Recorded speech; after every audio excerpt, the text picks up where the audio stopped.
આજના મુખ્ય અતિથિ શ્રી ભાગ્યેશ ઝા સાહેબ આપણી વચ્ચે ઉપસ્થિત છે, તો તાળીઓના ગડગડાટથી તેમનું સ્વાગત કરીએ.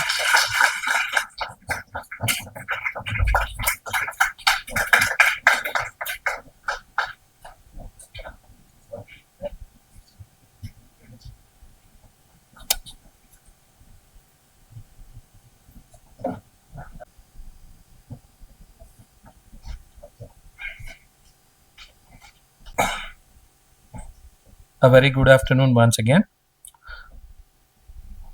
આજના આ કાર્યક્રમમાં ઉપસ્થિત માન્ય અતિથિગણ તથા પ્રખર વક્તા એવા શ્રી ભાગ્યેશભાઈ ઝા સાહેબનું સ્વાગત કરતા મને ખૂબ જ હર્ષની લાગણી થઈ રહી છે. તેમના ધર્મપત્ની શ્રીમતી ઝરણાબેન પણ અત્રે ઉપસ્થિત છે. આપનું સાદર સ્વાગત છે સર અને મેડમ. સાથે જ ભાઈકાકા યુનિવર્સિટીના પ્રેસિડેન્ટ એવા શ્રી અતુલ પટેલ સર, શ્રી જાગૃત સર, શ્રી અમિત પટેલ સર, આ કાર્યક્રમ યોજવા પાછળના પ્રેરણા સ્ત્રોત એવા ભાઈકાકા યુનિવર્સિટીના પ્રોવોસ્ટ ડૉક્ટર ઉત્પલા ખારોડ મેમ, યુનિવર્સિટીના રજિસ્ટ્રાર એવા ડૉક્ટર જ્યોતિ તિવારી મેડમ, પ્રમુખ સ્વામી મેડિકલ કોલેજના ડીન એવા ડૉક્ટર હિમાંશુ પંડ્યા સાહેબ, medical superintendent doctor Jitesh Desai સાહેબ, ઉપસ્થિત અન્ય મહાનુભાવો તેમજ અતિથિગણ તથા ઉપસ્થિત સૌ કર્મચારી તથા વિદ્યાર્થીગણનું સ્વાગત કરતા મને ખૂબ જ આનંદની લાગણી થઈ રહી છે. હું સહર્ષ આપ સૌને આજના કાર્યક્રમમાં આવકારું છું. સાથે જ સૌ પ્રથમ તો માન્ય ડૉક્ટર ઉત્પલા ખારોડ મેડમનો હૃદયથી આભાર માનું છું કે તેમના સફળ નેતૃત્વ તેમજ આયોજન હેઠળ આજનો આ સુંદર કાર્યક્રમ શક્ય બન્યો. સાથે જ પોતાની અત્યંત વ્યસ્ત રોજનીશી છતાં મેડમનું આમંત્રણ સહજ સ્વીકારી આજના કાર્યક્રમમાં ઉપસ્થિત રહેવા બદલ હું શ્રી ભાગ્યેશ ઝા સાહેબનો પણ સમગ્ર ભાઈકાકા યુનિવર્સિટી પરિવાર તરફથી આભાર માનું છું. મિત્રો, યુનિવર્સિટીની પરંપરાને અનુસરતા આજના આ કાર્યક્રમની શુભ શરૂઆત પણ આપણે સૌ પરમ કૃપાળુ પરમાત્માની સર્વધર્મ પ્રાર્થનાથી કરીશું. પ્રાર્થનાને માન આપવા માટે ઉપસ્થિત સૌને 2 મિનિટ પોતાના સ્થાન પર ઊભા રહી પ્રાર્થનાને માન આપવા વિનંતી.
યુનિવર્સિટીના પ્રોવોસ્ટ એવા ડૉક્ટર ઉત્પલા ખારોડ મેડમને વિનંતી કરીશ કે તેઓ આજના આપના કાર્યક્રમના મુખ્ય અતિથિ એવા શ્રી ભાગ્યેશ ઝા સાહેબનું એક સુંદર છોડ અર્પણ કરી સન્માન કરે.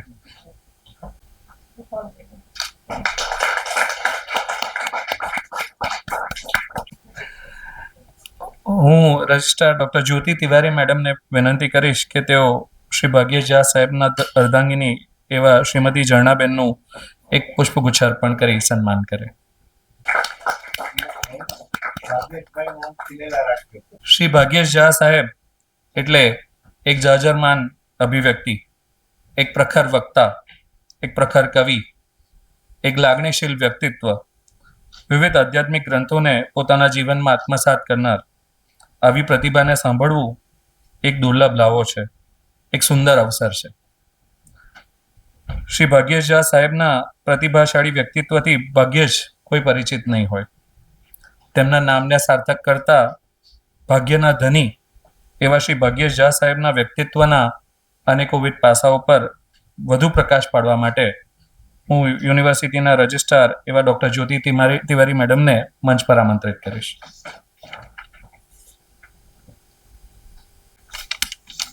નમસ્કાર, આપ સૌને આ પ્રોગ્રામમાં આવકારું છું.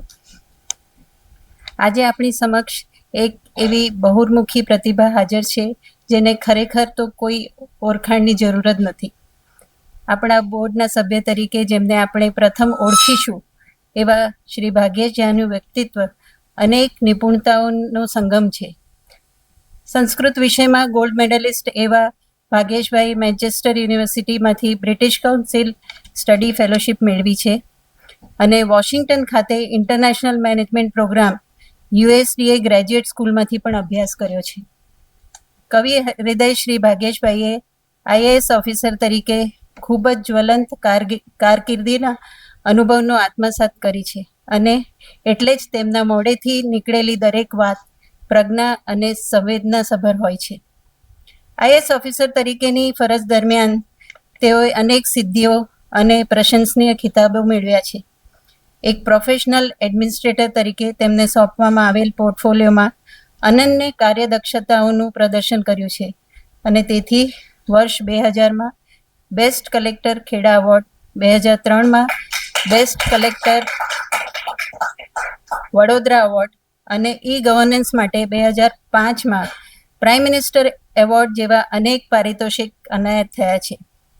આ તો થઈ એક કુશળ વહીવટકર્તા તરીકેની થોડી વાત, પણ તેમનું વ્યક્તિત્વ પૂર્ણ થાય છે એક સંવેદનશીલ કવિ, એક વિચારશીલ લેખક અને મંત્રમુગ્ધ કરતા પ્રજ્ઞાવાન વક્તા તરીકે. આપણે સૌએ ક્યારેક તો ભાગ્યેશભાઈને વાંચ્યા કે સાંભળ્યા તો હશે જ. તેમની રચનાઓ, પુસ્તકો અને લેખો ગુજરાતી સાહિત્યની ગરિમામાં અભિવૃદ્ધિ કરે છે. પહાડ ઓગળતા રહ્યા, મીરાની જેમ મને મળજો, ટેબ્લેટ અજવાળે પાનબાઈ, વેદના સંવેદના, સંકોચાયેલું મૌન, આપણા સંબંધ, ટેલેન્ટને આમુખ અને આ વણાકે, સમય સ્તોત્ર, પ્રાર્થના અને પત્રો એ પુસ્તકોના નામ છે જે શ્રી ભાગ્યેશભાઈએ લખ્યા છે અને વાચકોમાં અનહદ લોકપ્રિય બન્યા છે. વળી 2022થી ગુજરાત સાહિત્ય અકાદમી ચેરમેન તરીકે પણ તેઓ ગુજરાતી સાહિત્યના મૂળિયાને મજબૂત કરવાની અજોડ સેવા આપી રહ્યા છે. એને આજની પેઢીને પ્રકૃતિને અનુકૂળ અને અત્યંત મહત્વનો એવો ઓનલાઈન કાર્યક્રમ સુખનું સરનામું યુવા વર્ગમાં ખૂબ જ પ્રચલિત છે.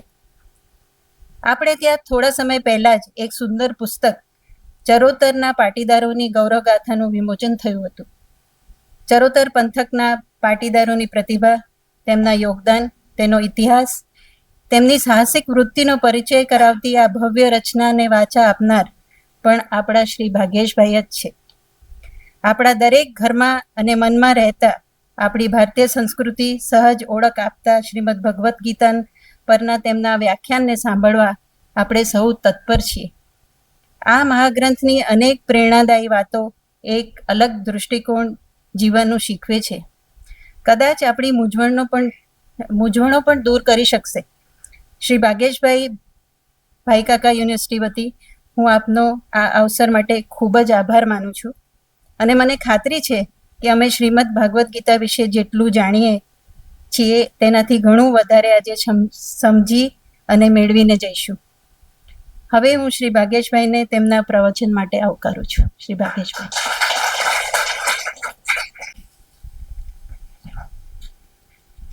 વાગર્ધાવિવ સંપૃક્તૌ વાગર્થ પ્રતિપત્તયે જગતઃ પિતરૌ વંદે પાર્વતી પરમેશ્વરો. આદરણીય અતુલભાઈ, પ્રિય જાગૃતભાઈ, સન્માનીય અમિતભાઈ, ઉત્પલાબેન, તિવારીબેન, કાર્તિકભાઈ, શહેરમાંથી આવેલા મારા પ્રિય કવિવર જયેન્દ્રભાઈ, કનુભાઈ અને આપ સૌ,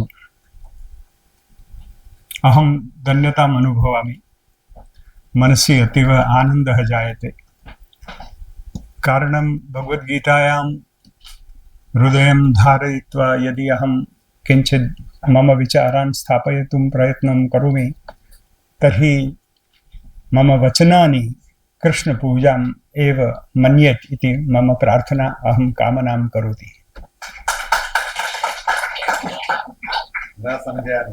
હા, ના હજી પણ એટલે આપણે તો બરાબર છે, વાત કરવાની જ છે ને હસતા હસતા વાત કરવાની છે, કારણ કે કૃષ્ણ ભગવાનનું આ વચન છે. બધા મહારાજો આમ કથા કરે ને તો આત્મા અમર છે ને હે જીવો તમે હવે સાંભળો, એમ એવું બધું કંઈ છે નહીં. આપણે તો આમ દેશી માણસ છીએ અને પરિચયમાં કહ્યું એમ વિદેશી પણ છીએ, એટલે થોડા મોદી સાહેબની ભાષામાં કહીએ તો ગ્લોકલ છીએ, કારણ કે ગ્લોબલી પણ કંઈકનું કંઈક વાંચ્યા કરીએ છીએ, જોયા કરીએ છીએ. અને આજના સમયમાં ઓશો એવું કહી ગયેલા કે ભગવદ્ ગીતા એ 23મી સદીનો ગ્રંથ છે. એટલે હજી પણ આપણે વહેલા હોઈએ એવું લાગે, પણ જ્યારે આપણે કોઈની સાથે વાત કરીએ ત્યારે આપણને એમ લાગે કે આપણે થોડા મોડા પણ છીએ, કારણ કે આપણને આ ગ્રંથની થોડી વહેલી કોરોના વાયરસ પહેલાં પણ આપણને ખબર પડવાની જરૂર હતી, અથવા આપણા સિલેબસમાં, આપણી સ્કૂલમાં ક્યાંક આપણને ભણાવ્યું હોત તો હજી આપણે દુનિયાના રંગમંચ ઉપર જઈને આની વાત વધારે મજબૂતાઈથી કરી શક્યા હોત. સલમાન રશ્દી એ કનુભાઈ એક પુસ્તક લખ્યું છે હમણાં, નાઇફ. કોઈ માણસે એના ઉપર એટેક કર્યો, એને મારી નાખવાનું, એને સેટાનિક વર્સિસ નામનું પુસ્તક લખ્યું. એ પછી આયતુલ્લા ખોમાની એના ઉપર ફતવો બહાર પાડ્યો. એને એમ કહ્યું કે આ હેટ્રેડ અથવા વાયોલન્સની સામે મારે પ્રેમ પ્રસરાવવું છે. આમ જોવા જાવ તો આ વાક્ય, આ વાત, આ સિદ્ધાંત એટલું બધું સનાતન છે કે બધા લોકોને એમ છે કે બે ફોર્સિસ લડી રહ્યા છે. એક સદશક્તિ છે, એક સારા માણસો છે, અને એક જે આસુરી વૃત્તિવાળા લોકો છે, ખરાબ લોકો છે. અને જગતમાં તુમુલ યુદ્ધ ચાલી રહ્યું છે, અનંત કાળથી ચાલી રહ્યું છે. આ પહેલી વખત નથી બોલતા. દુર્યોધન પણ આ બોલે છે, ને ભીષ્મ પણ આ બોલે છે, ને રામ પણ આ બોલે છે, ને વાલ્મીકીના વચનોમાં પણ આ જ વાત આવે છે.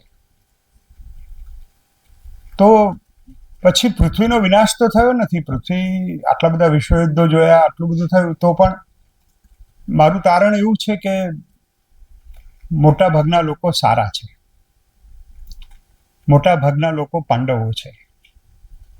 અને ઘણા લોકો બહુ આશ્વાસન આપવા માટે એવું કે સાહેબ એ તો મહાભારત સમયની આ તો વાત છે, હવે આ બધી આની વાત જવા દો, તમે આની વાત કરવાની અત્યારે જરૂર નથી.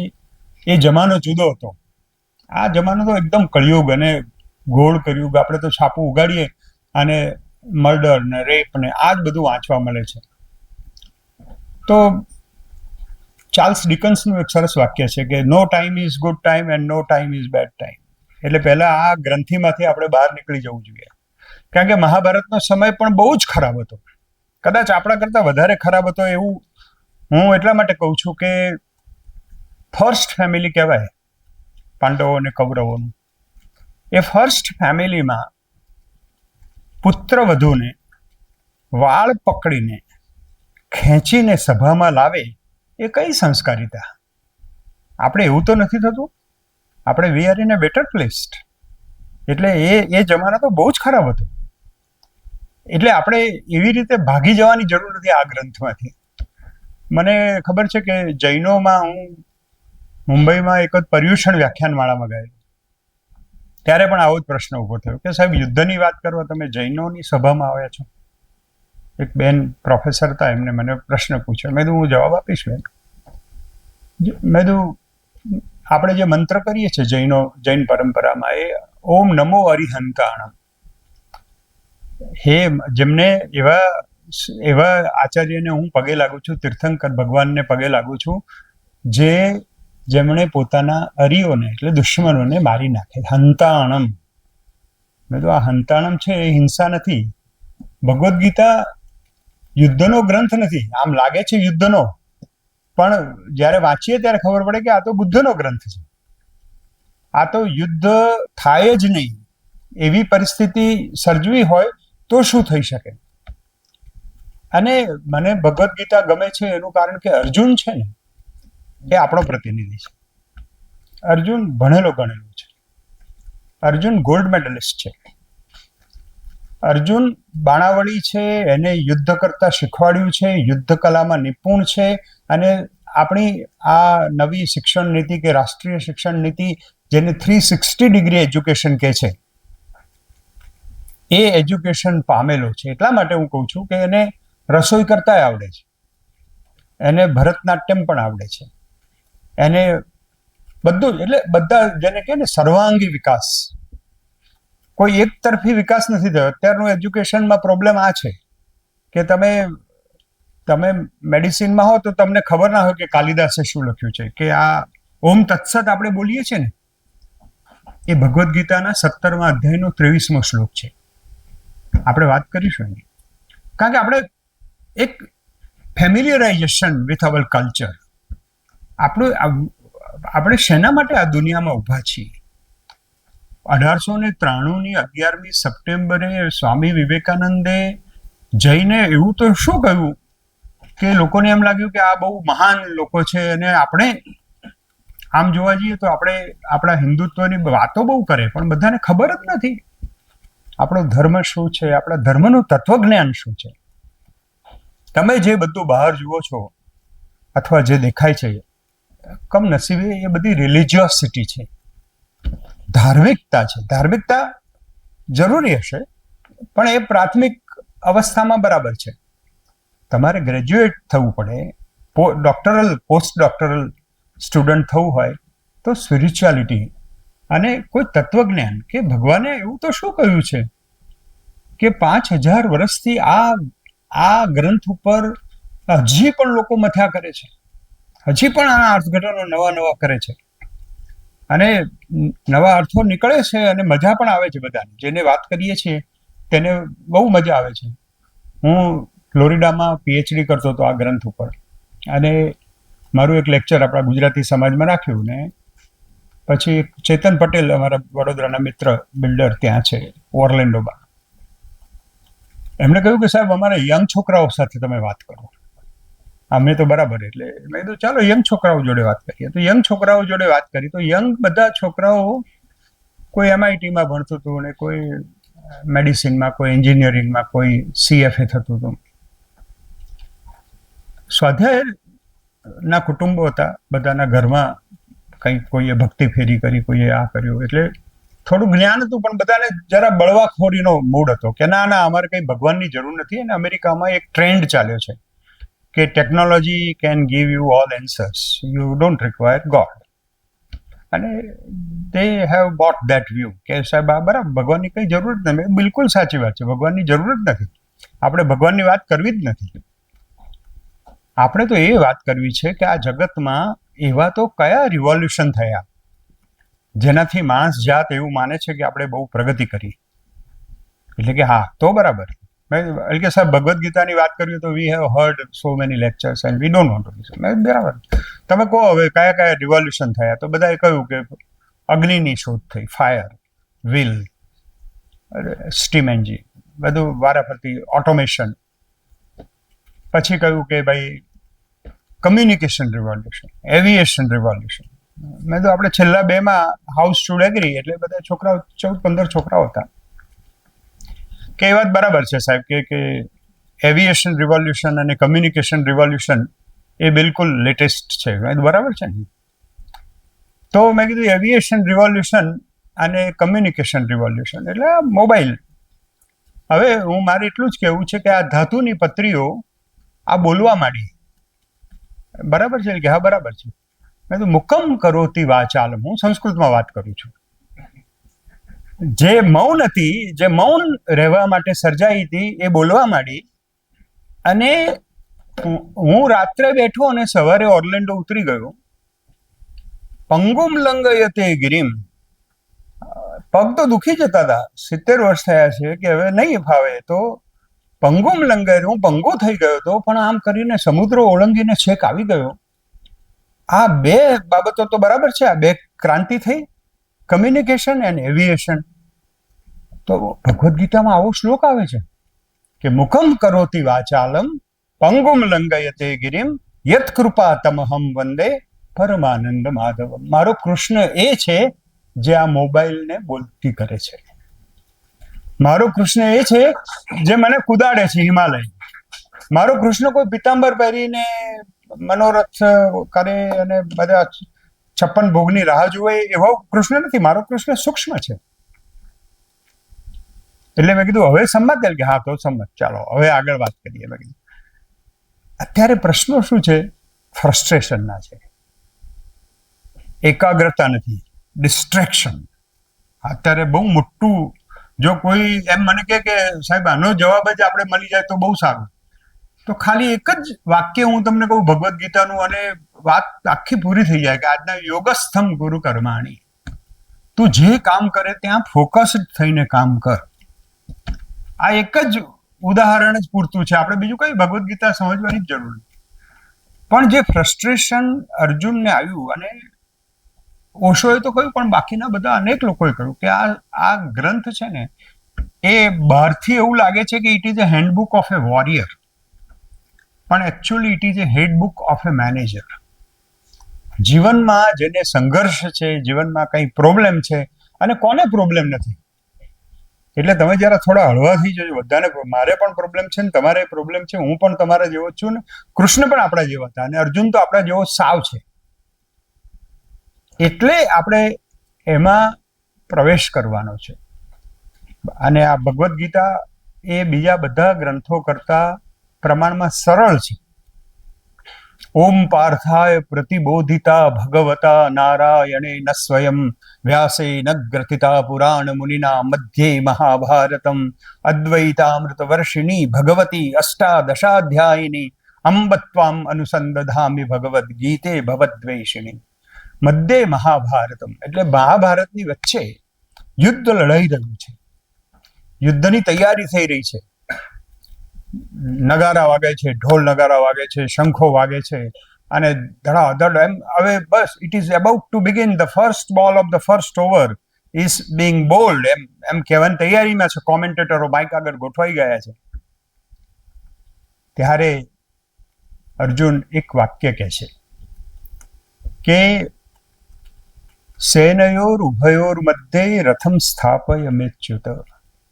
હે અચ્યુત, હે કૃષ્ણ, બે સેનાઓની વચ્ચે મારો રથ લઈ જાઓ. અહીંથી શરૂઆત થાય છે મોડર્ન અન્ડરસ્ટેન્ડિંગની. લેંગ્વેજ, આમ આપણે બહુ એવું માનીએ છીએ કે લેંગ્વેજ જેને આવડે તો બધા જીતી જાય, અને કમ્યુનિકેશન, અહીંયા બધા મિત્રો બેઠા છે ને અમે બધા કમ્યુનિકેશન, કાર્તિકભાઈને બધા કમ્યુનિકેશન વિશે બહુ ભણેલા છે, શીખેલા છે, અને શીખવાડીએ પણ છીએ. અર્જુન પહેલી વખતે એવું કહે છે, તમે વિચાર કરો કે મહાભારતના આવડા મોટા યુદ્ધમાં રોજ રાત્રે બ્રીફિંગ થતું હતું છેલ્લા 15 દિવસથી, કે કયા રાજા કોના પક્ષે જઈ રહ્યા છે ને કેવી રીતે બધું રીઅલાઇનમેન્ટ થઈ રહ્યું છે ને આપણી સાથે હતા એ આપણી સાથે નથી ને. જાણે આમ ઇલેક્શનના આગલા દિવસોનું વાંચતા હોઈએ ને એવું લાગે કે ગઠબંધન થયા કે નથી થયા ને. એટલે એ એકદમ મોડર્ન સંદર્ભમાં બધી વાત થતી હતી. તો અર્જુન આવું કેમ કહે છે કે સેનયોર ઉભયોર મધ્યે રથમ સ્થાપય મેચ્યુત તેનાહમ નિરીક્ષેયમ. મારે, હે અર્જુન, હે કૃષ્ણ, મારો રથ બે સેનાઓની વચ્ચે લઈ જાઓ. મારે નિરીક્ષણ કરવું છે, મારે કોના સાથે યુદ્ધ કરવું છે એનું નિરીક્ષણ કરવું છે. એટલે બોડી લેંગ્વેજ, આ બહુ બધા ઘણા સાયકોલોજીસ્ટ આને કહે છે કે આ બોડી લેંગ્વેજ સમજવી છે. કારણ કે લેંગ્વેજ તો બધી બહુ જ આપલે થઈ, બધી રાજદૂતો આવ્યા, કૃષ્ણ પોતે પણ સમાધાન કરાવવા ગયા, પણ લેંગ્વેજે કામ ન કર્યું. અને લેંગ્વેજ છે ને એ બહુ છેતરામણી છે. રશિયન લેખક દોસ્તોયેવ્સ્કી યાદ આવી જાય એણે એમ કહેલું કે the God has given the gift of speech to mankind so that he can conceal his thoughts. માણસને વાણીનું વરદાન એટલે મળ્યું છે કે જેથી એ પોતાના વિચારો સંતાડી શકે. અને તમે જુઓ અત્યારે બધા લગભગ મોટા ભાગના લોકો વાણીનો ઉપયોગ વિચારો સંતાડવા માટે કરે છે, કારણ કે જે છે એ કહેવું નથી. મૂળ વાત તો એ છે કે જે છે એ દેખાવું નથી, અથવા જે નથી તે દેખાવું છે. આખી સ્પર્ધા છે આજના દિવસની, આજના જમાનાની. હું આ નથી એ મારે તમને બતાવવું છે. અને અર્જુન એમ કહે છે અને ભગવદ્ ગીતા એમ કહે છે કે તમે જે છો એ રીતે જ પ્રગટ થાઓ. તમે કોઈ મુખવટા રાખશો તો નહીં ચાલે. આ બધા મુખવટાવાળા હતા, પૂજ્ય પૂજ્ય પૂજ્ય, આમ બધા જોરદાર માણસો હતા, દ્રોણાચાર્ય, કૃપાચાર્ય, ભીષ્મને. અર્જુન કે મારે એ જોવું છે, એમનો ફેસ જોવો છે. મારા દાદા જેમને હું રોજ સવારે ઉઠીને પગે લાગતો હતો, એ બધા હથિયારો લઈને ઊભા છે, મારે એમને જોવા છે. મારે દ્રોણને જોવા છે, મારે કૃપાચાર્યને જોવા છે. આ બધાને જોવા એટલા માટે છે કે જે લોકોને હું પૂજ્ય ગણતો હતો એ લોકો તો બધા સામે આવીને ઊભા છે. અને એટલે અર્જુન ફસકી જાય છે, આપણા જેવું બિહેવ કરે છે. અને એ જ ગીતાનો બ્યુટી પોઈન્ટ છે. એનો પહેલો યોગ છે ને એ વિષાદ યોગ છે. વિષાદથી વાત શરૂ થાય છે. આપણે વિષાદને સંતાડવા માંગીએ છીએ. આપણે એવું કહીએ છીએ કે ભાઈ રિસેપ્શનમાં તો બ્યુટીફુલ કોઈ છોકરી કે કોઈ સ્માર્ટ ગાયને બેસાડવો જોઈએ, કારણ કે જેથી આવનારને એમ લાગે કે ના આ તો બધું બહુ સરસ છે, ભલે પછી બેક રૂમમાં ગમે તે હોય. એની સામે એટલે ભગવદ્ ગીતા એટલા મને ગમે છે કે પહેલા અધ્યાયનું નામ વિષાદ યોગ ના હોત ને તો હું કદાચ ના સત્સંગ યોગ હોત કે ભક્તિ યોગ હોત તો બરાબર, તો હવે આપણે ભક્તિ હજી વાર છે આપણે તો. પણ આ વિષાદ, આ ફ્રસ્ટ્રેશનમાં આવી ગયા. અને અર્જુન કહે છે શું કે ગાંડીવમ શંસતે હસ્તાત ત્વક્ષૈવમ પરિદહીયતે નિમિત્તાની ચ પશ્યામિ પીપરીતાની કેશવ વેપથુશ્ચ શરીરે મે રોમહર્ષસૃજાયતે.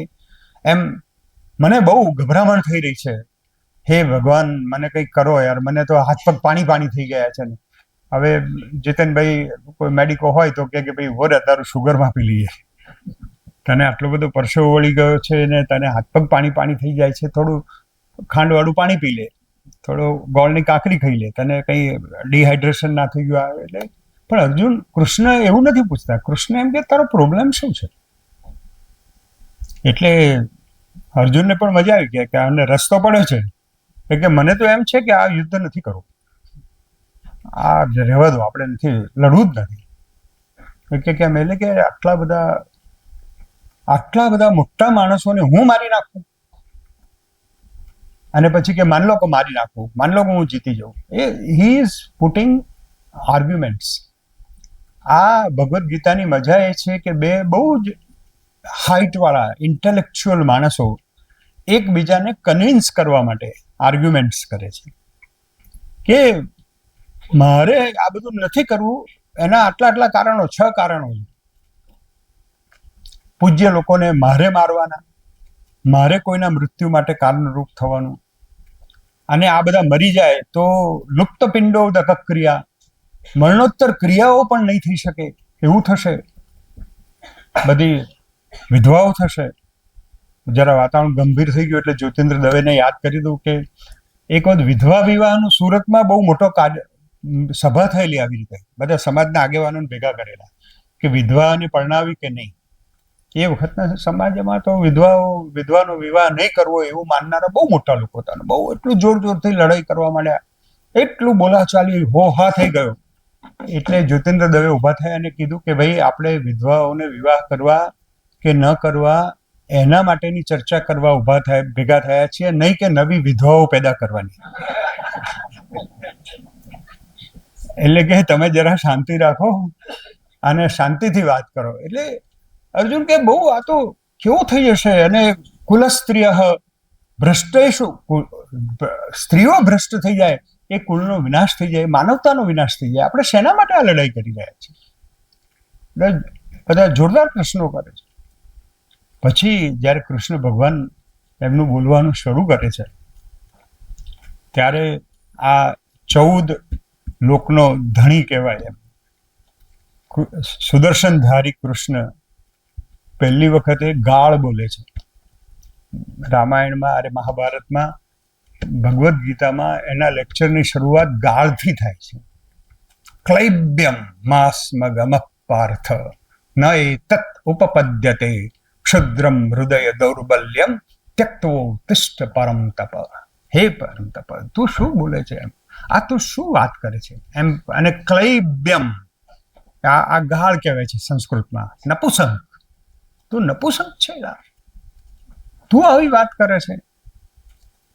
કેટલા નસીબ પછી કોઈ ક્ષત્રિયને આવું યુદ્ધ મળે, અને તું આમ બેસી જાય કે તને આ શોભતું ન એ તત્વ ઉપપદ્યતે, આ તને શોભતું નથી. અને આ તારું છે ને ક્ષુદ્રમ હૃદય દૌર્બલ્યમ, આ તારા હૃદયની દુર્બળતા છે, એ છોડીને તું ઊભો થા. આ આટલી વાત છે. હવે એને 18 અધ્યાયમાં પાથરીને વાત કરે છે, કારણ કે અર્જુન પ્રશ્નો પૂછે છે. કૃષ્ણએ કહ્યું કે તું એવું કહે છે કે હું મારવાનું છું, એટલે તારી બે વસ્તુઓ પહેલી આવે છે. એક તો મૃત્યુ, અને બીજું હું પમાડવાનું છું. એટલે આપણે મૃત્યુ વિશે પણ એક ક્લેરિટી મેળવી લઈએ કે આ દુનિયામાં જાતસ્ય હિ ધ્રુવોર મૃત્યુ ધ્રુવો જન્મ મૃતસ્ય ચ. આ દુનિયામાં જે માણસ જન્મ્યો છે એ મરણ પામવાનો જ છે. એટલે તું એવું માનતો હોય કે તું બધું કરે છે, તો એ વાત નથી. આ લોકો તો મરવાના જ છે, આજે નહીં તો કાલે. અને એમના બધાની ઉંમર તો જો, અને એ તો આપણે હજી 11મા અધ્યાયમાં જોઈશું, બધું વાત કરીશું ત્યારે. પણ પહેલી વાત કે મૃત્યુ એ કોઈને પમાડતું નથી, એ એનું નક્કી જ હોય છે, અને એમાં તું વચ્ચે ના આવીશ. મૃત્યુ તો આ લોકો પામવાના જ છે. પ્રશ્ન તારો અહમનો છે, એ આપણે સમજવો પડશે. કારણ કે હું આ બધું કરવાનું છું, તને આમ તો કોઈ વાંધો જ નહોતો બધાને વાઢી નાખવાનું. તું તો અહિંસા માટે અને યુદ્ધ માટે, યુદ્ધ કલા માટે તું તો ટ્રેન થયેલો છે. પણ આ તારો જે પ્રશ્ન છે એ સાયકોસોમેટિક છે. તારો પ્રશ્ન આખો સાયકોસોમેટિક છે, અને એટલા માટે આપણે સમજવું જોઈએ કે આ જગતમાં તમે કશું કરતા નથી, માત્ર નિમિત્ત છે. અને એટલે મારે તને હવે કેટલીક વાતો અગત્યની કહેવી છે.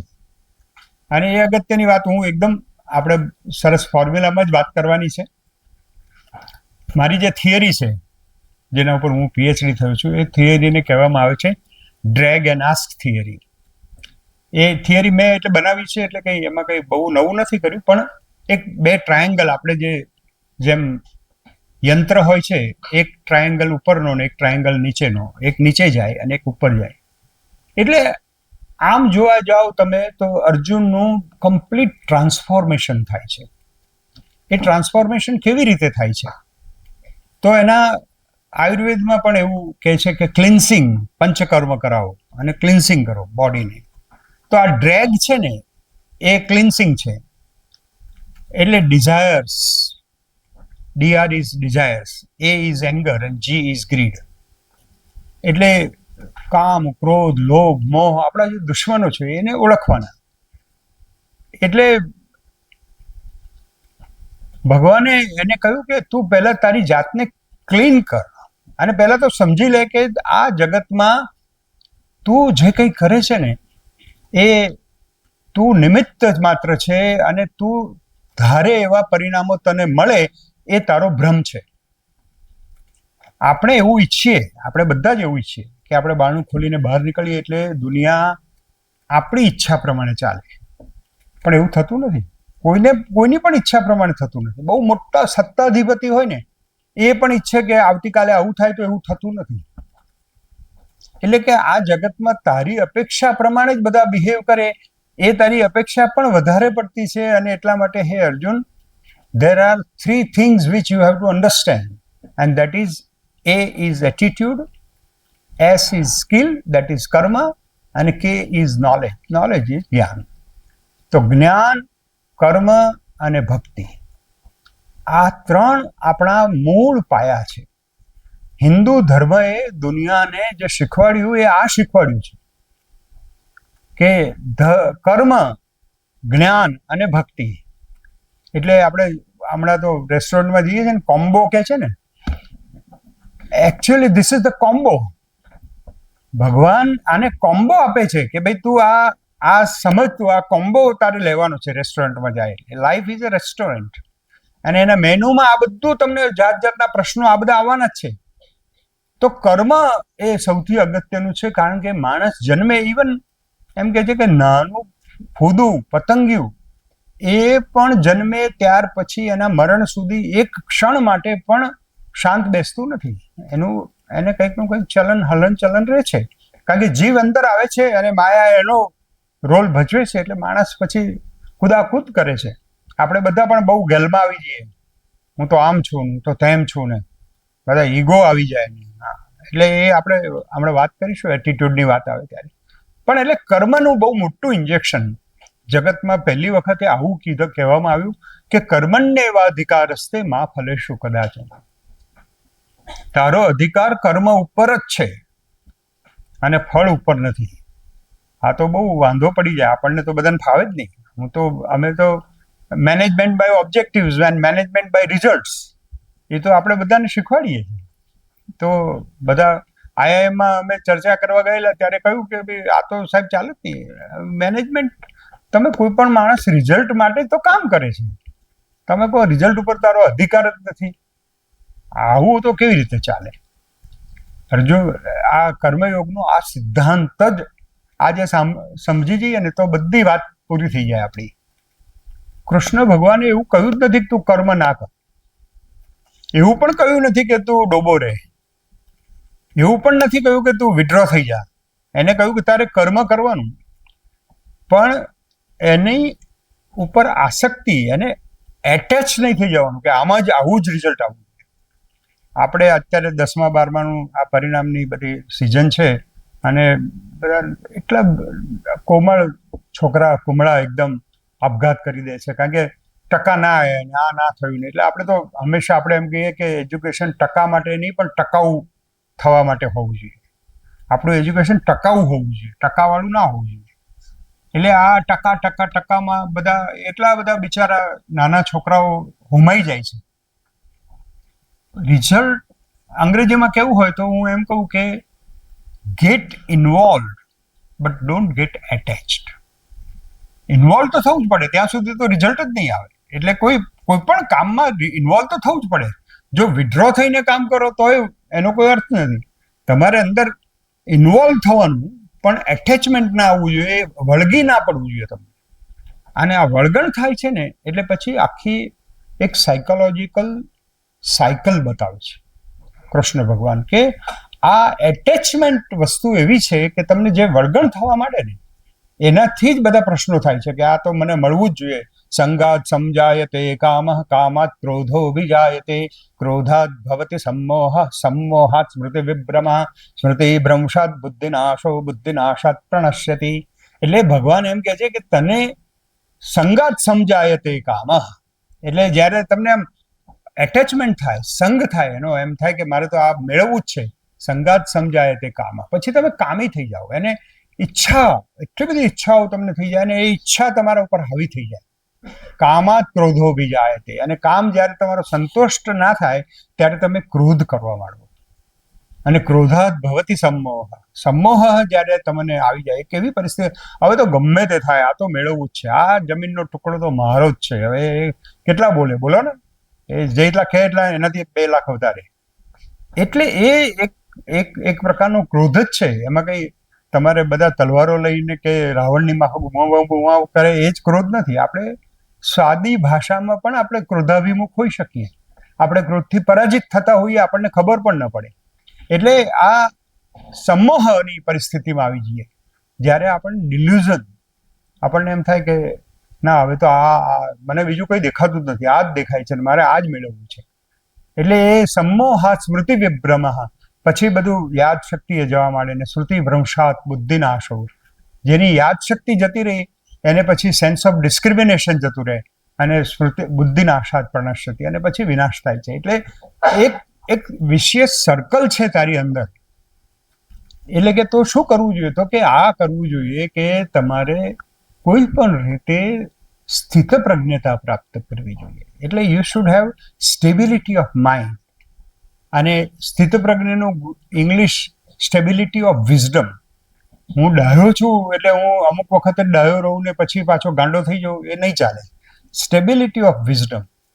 આ સ્ટેબિલિટી ઓફ વિઝડમ તમને એટલી બધી તમને રાહત આપે. મને ખબર છે વડોદરામાં અમારા એટલે એમને કહ્યું કે કવિ પણ છું એટલે તમને એનો પણ પરચો તો બતાવવો જ પડે, અને દરવાજા બંધ છે એટલે કોઈ ભાગી જાય એવી કોઈ શક્યતા નથી.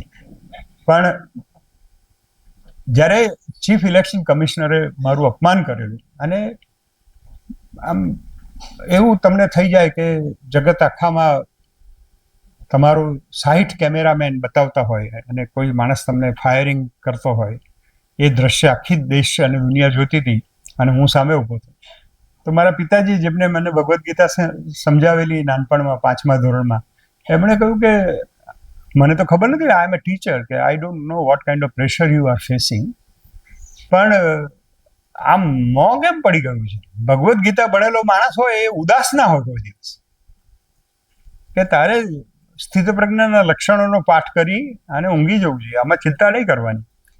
તો કનુભાઈ, ખરેખર મેં દીવો કરી અને બીજા અધ્યાય 2-3 વખત વાંચી લીધો તો એટલું બધું રિલેક્સ થઈ ગયો હું. અને 4 પંક્તિ લખી જયેન્દ્રભાઈ કે તું હળાહળ ઝેર છે તો હું અહીં નીલકંઠ છું, કે તું હળાહળ ઝેર છે તો હું અહીં નીલકંઠ છું, ને તું હશે તલસાટ તરસ્યા પેટનો, હું પીધેલા પ્રેમથી આકંઠ છું. ને આ રહ્યા મદમસ્ત વાદળ. એ વખતે 2002ના રાયોટ પછી ગુજરાતમાં કેવી પરિસ્થિતિ છે એની બધી વાત હતી. તો આ રહ્યા મદમસ્ત વાદળ, અહીં તો લીલા લહેર છે, કાંચળી ઉતાર તો જાણે બધો, કે કેટલું ને ક્યાં છુપાયું ઝેર છે. 4 પંક્તિઓ લખી સાહેબ, 2 મિનિટમાં ઊંઘી ગયો. અલકાપુરીમાં અતુલભાઈને ખબર છે કે અમારું કલેક્ટરનો બંગલો અને પેલું વાલ્મીકી ગેસ્ટ હાઉસ, એનું VIP રૂમ, એની લાઇટ ચાલુ હતી અને એની સામે જોઈને મેં આ કવિતા લખી કે તું હળાહળ ઝેર છે. એટલે માણસને કેવી મજા આવે કે તમે એક પંક્તિ, એક કવિતા તમને ઊંઘાડી દે. બધા લોકોને તો બધાને એમ હતું, મારા ડોક્ટર મિત્રો પણ પૂછવા મળ્યા કે સાહેબ મેલાટોનિન લઈ લેજો એવું હતું. મેં કીધું પણ એવું કંઈ છે જ નહીં. મેં કીધું મને તો ઊંઘ આવવા જ માંડી છે. એટલે કે ના, મેલાટોનિન લઈ લો તો ઊંઘ આવી જશે ને આ બધું કાંગા, it is a big tension. મને બિગ ટેન્શન જેવું લાગતું નથી. એટલે તમે ગમે એવું ટેન્શન હોય તો એ હળવાશ અનુભવવી, એ ભગવદ્ ગીતા શીખવાડે છે. ગમે એવું ટેન્શન હોય, અને એ એમ જ કહે કે ભાઈ તું કરવા વાળો છે જ નહીં. સ્વામી ચિન્મયાનંદજી આનો બહુ જ મોટો એનો ઉકેલ આપે છે કે દેર ઇઝ એ અખાલ્ટ નામના એક ફિલોસોફર છે, એમને પાવર ઓફ નાઉ, અત્યારે પુસ્તક બહુ પ્રખ્યાત છે, પાવર ઓફ નાઉ. એ power of now is this: કર્મણ્યેવાધિકાર અસ્તે. કારણ કે ફ્યુચર, ફળ છે એ ફ્યુચર છે. Action is today. Power of now, action is now, ફળ ઇઝ ફ્યુચર. એટલે કે તું પાવર ઓફ નાઉમાં શ્રદ્ધા કર. આજે મારે કામ કરવાનું છે, કાલે પરિણામ જે આવે તે મને કંઈ વાંધો નથી. મને ઘણા બધા કે સાહેબ તમે આ જોક કીધો એ તો XYZ કલાકારે કહેલું. મેં કયો હશે? મેં ઘણા કહ્યા છે.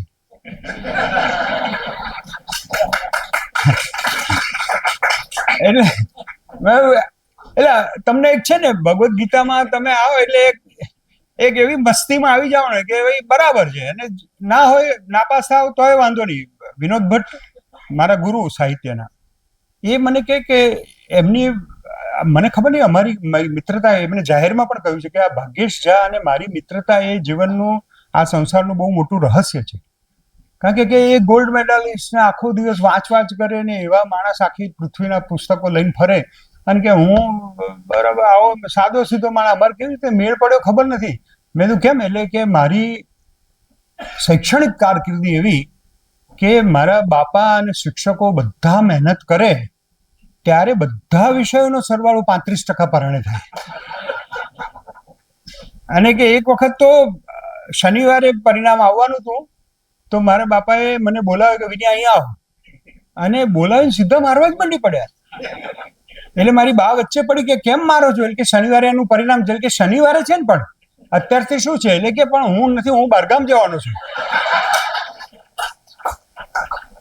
આને કે આ મારો છોકરો મને નિરાશ નહીં કરે.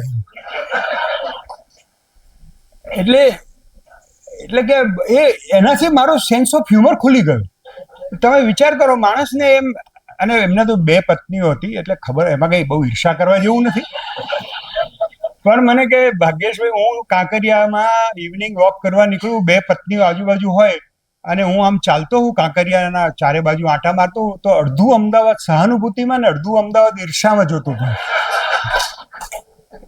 કે સાલો આવા 2 માણસો હોય છે. એટલે આ કર્મનું ફળની ચિંતા કર્યા સિવાય એકદમ મસ્તીમાં તમે એક મજામાંથી એક શીખી શકો કે મારે કામ કરવાનું છે, મારે પરિણામની ચિંતા નથી કરવાની. અને ઘણા બધા લોકો અમે જોઈએ છીએ કે બધા સાહેબ અમને પ્રમોશન નથી મળતું ને આ નથી મળતું, પછી હું એનો એક આખો સિદ્ધાંત આવે છે મોટો. આ કર્મયોગમાં એક કૃષ્ણ એક જડીબુટ્ટી આપણા કાનમાં કહી દે છે કે નહીં કલ્યાણ કૃત કશ્ચિત દુર્ગતિમ તાત ગચ્છતિ. આ કર્મયોગનો એક બીજો સિદ્ધાંત એવો છે કે જો તું સારી રીતે કામ કરતો હોઈશ ને, નહીં કલ્યાણ કૃત કશ્ચિત દુર્ગતિમ તાત ગચ્છતિ, એનું કોઈ દિવસ દુર્ગતિ થતી નથી. સારા કામની કોઈ દિવસ દુર્ગતિ નથી. મને બહુ લોકો આવે, અમારા અતુલભાઈ બધા ઓફિસરો આવે ને કે અમારે સુપર ક્લાસ 1 થવું છે ને, અમારે આ થવું છે ને, પ્રમોશન લેવું છે ને, દર 2 મહિને કોઈ ના કોઈ આવી જ જાય. એટલે હું એમને કહું કે ભાઈ જુઓ, સરકાર પ્રમોશન આપે એટલે શું કરે કે ગાડી મોટી આપે, રૂમ નાનો હોય તો મોટો રૂમ આપે, 1 PA હોય તો 2 PA આપે. આ પ્રમોશન નથી. પ્રમોશન તો તમારે મેન્ટલી લેવાનું છે, તમારી એટીટ્યુડથી લેવાનું છે. મેં તો એવા બધા બહુ મોટા મોટા રૂમમાં નાના નાના ક્લાર્ક જોયેલા છે. એમનું મેન્ટલ સ્ટેટસ તો કારકુનનું જ હોય. તમે કઈ બહુ મોટા અધિકારી થઈ ગયા કે બહુ મોટા પદાધિકારી થઈ ગયા, એનો અર્થ એમ નહીં કે તમે એના માટે બરાબર થઈ ગયા છો. ઘણી વખત નથી પેલા છોકરીવાળા આવેલા અને પૂછવા માંડ્યા કે તમારા ગગામાં લાયકાત શું છે, એ મેં કીધું કે ઉંમર લાયક છે.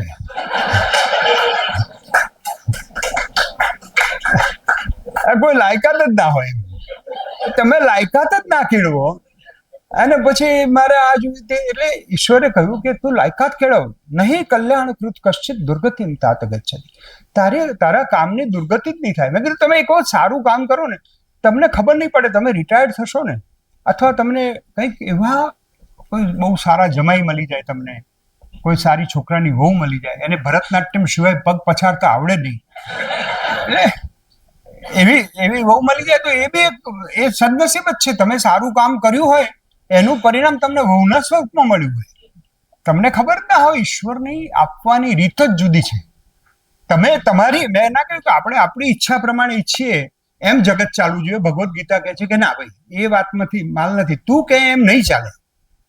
આ કંઈક જુદી જ વસ્તુ છે, આખું રહસ્ય છે.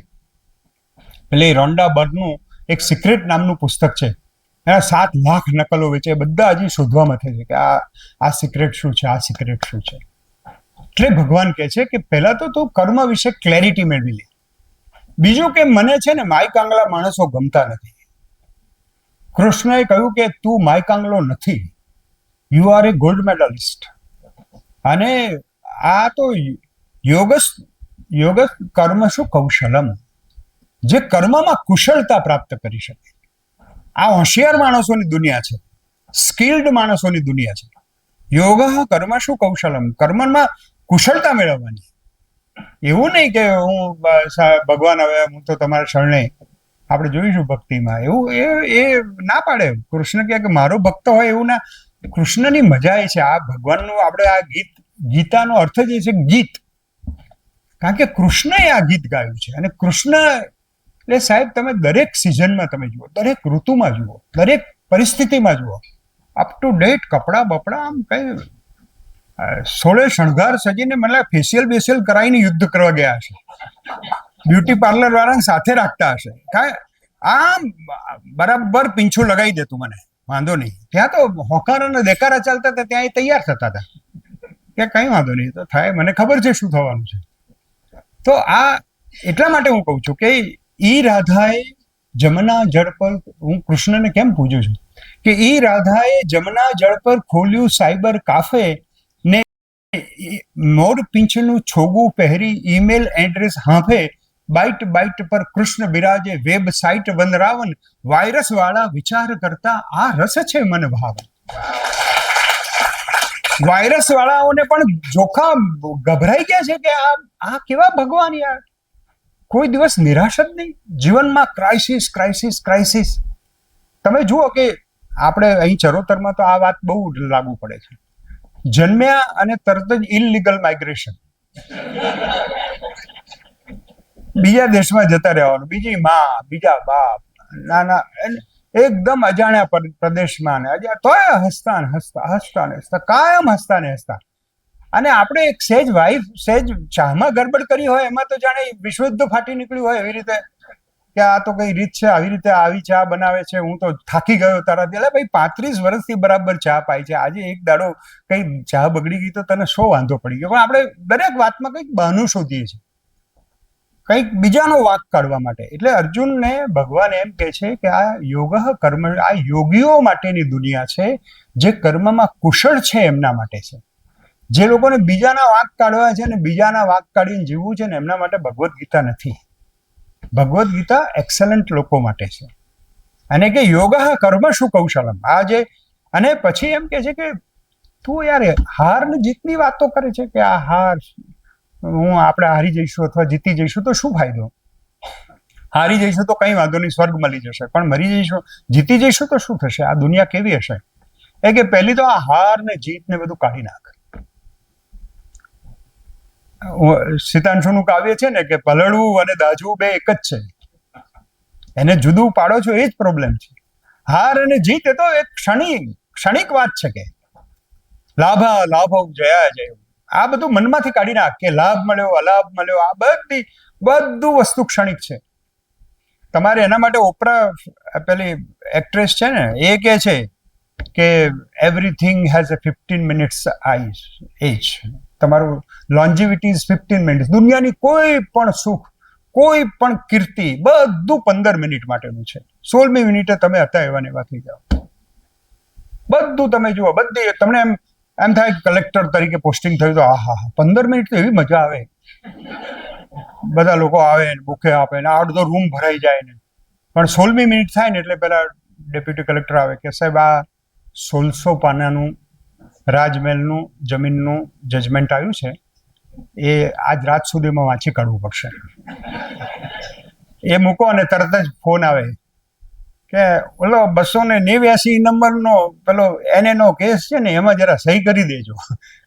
પછી કોઈક ધારાસભ્ય આવે, પછી કોઈ આવે, પછી DSP આવે, પછી પોલીસ કમિશનર આવે કે સાહેબ આ 48 લોકો બહુ માથા ભારે છે, એમને આપણે તડીપાર કરવા પડે અને એનો નિર્ણય તમારે ફાઇલ ઉપર મને 4 સાડા 4 સુધી આપી દો ને તો 5 વાગે અમે ઉઠાવી લઈએ.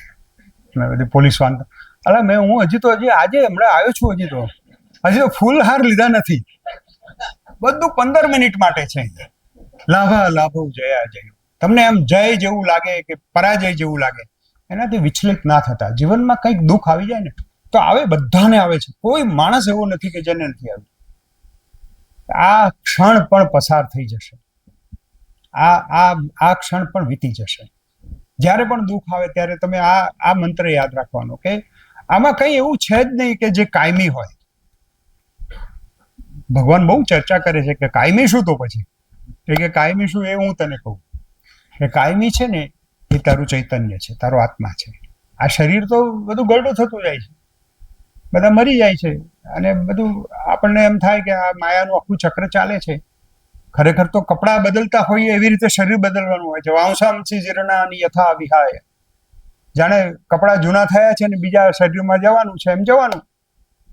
એ જન્મ મરણના માંથી નીકળી જવું હોય અને એક સનાતન તત્વની જ ઉપાસના કરો. મારે તો એવા વસ્તુની ઉપાસના કરવી છે જે ઘરડું થતું ના હોય, જેનામાં એવી તેજસ્વીતા હોય, જે સ્થિર હોય, જે 15 મિનિટ માટે નહીં પણ કાયમ માટે મને એકદમ બ્લિસમાં રાખે, બહુ આનંદમાં રાખે. એટલે મેડિટેશન, ધ્યાન, નિધિધ્યાસન, આ બધા ઉપાયો બતાવે છે.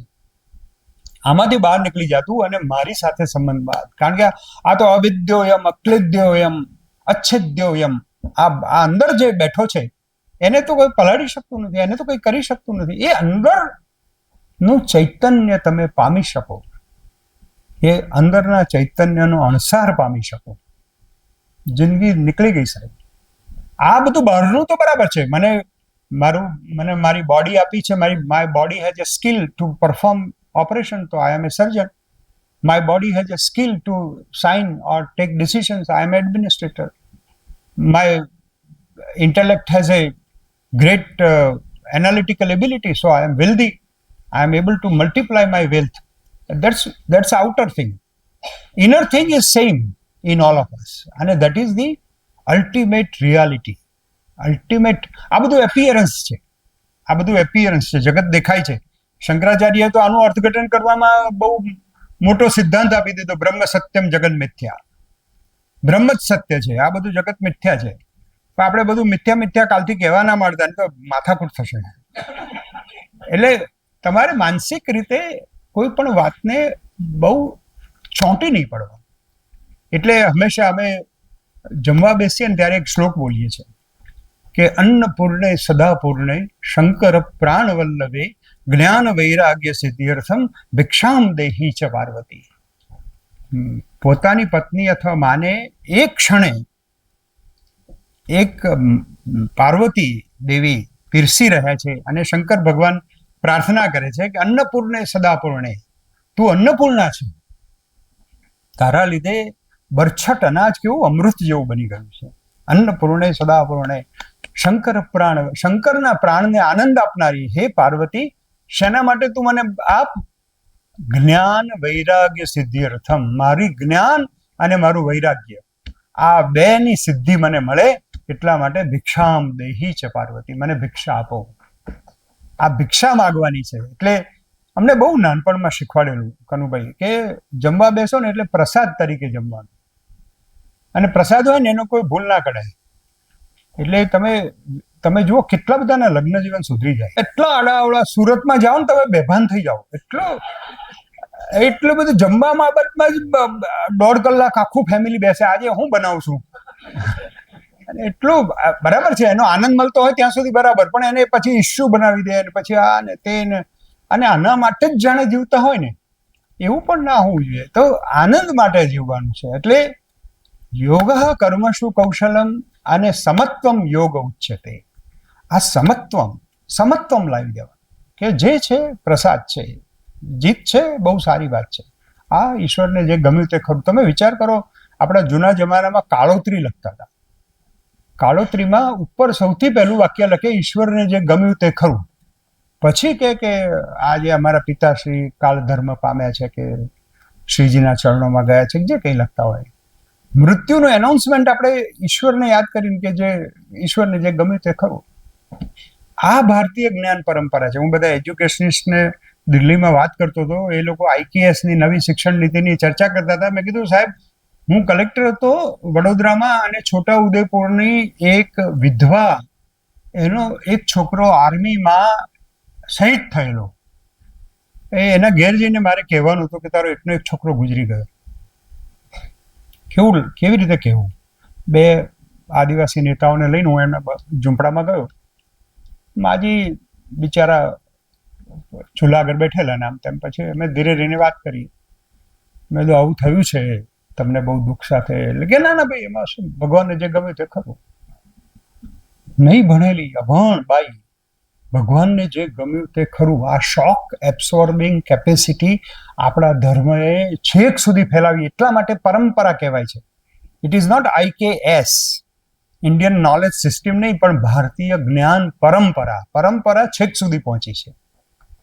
છેક સુધી કે જે ગમ્યું, જે જગદગુરુ દેવ જગદીશની, જે થાય છે બરાબર થાય છે, વાંધો નથી, જે બરાબર છે.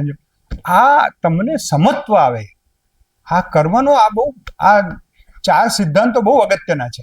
એક તો કર્મણ્યેવા અધિકારસ્તે મા ફલેષુ કદાચન, યોગ કર્મશુ કૌશલમ, સમત્વમ યોગ ઉચ્યતે, અને નહીં કલ્યાણ કૃત કશ્ચિત દુર્ગતિમ તાત ગચ્છતિ. આવી રીતે તું કામ કરીશ ને તો તારો કર્મયોગ સિદ્ધ થશે. પછી કે આ બધું છે, પણ ઈશ્વર તમે કોણ છો? પછી એમ તમે આ બધું કહો છો, એટલે કે હું તો સંભવામી યુગે એમને ચોથા અધ્યાયમાં તો પછી સમજાવવા માંડ્યા કે યાર હું તો આમ છું, અને દરેક યુગે ધર્મ સંસ્થાપનાર્થાય સંભવામી યુગે યુગે, હું દરેક યુગમાં જન્મું છું, હું તો ભગવાન છું, અને હું તો એટલે હવે ઈશ્વર તત્વનું એ વાત કરે છે, એ જ્ઞાન. આ જ્ઞાન શું છે? કર્મ તો બરાબર સમજ્યા, પણ જ્ઞાન શું છે? જ્ઞાન ઇઝ અવેરનેસ. કે મને એક જાગૃતિ આવવી જોઈએ કે આ જગત આખું ભગવાન છે, ભગવાનને બનાવેલું એમ નહીં. સ્વામી વિવેકાનંદે બીજા દિવસના લેક્ચરમાં બહુ અદ્ભુત કહ્યું હતું કે you are all talking about one God, one book, whereas I am talking about the only God. ઈશાવાસ્યમિદં સર્વમ યત્કિંચિત જગત્યામ જગત તેન ત્યક્તેન ભુંજિથા મા ગૃદક કશ્ય સ્વદનમ. ઉપનિષદ, ઈશોપનિષદ. કે આ માઇક પણ ભગવાન છે, આ પોડિયમ પણ ભગવાન છે, તમે પણ ભગવાન છો, હું પણ ભગવાન છું, આપણે બધા ભગવાન છે, આ હવા પણ ભગવાન છે. શું વાત છે? કે હા, અમારું શાસ્ત્ર આવું શીખવે છે. અમે બધા આ નશામાં છીએ.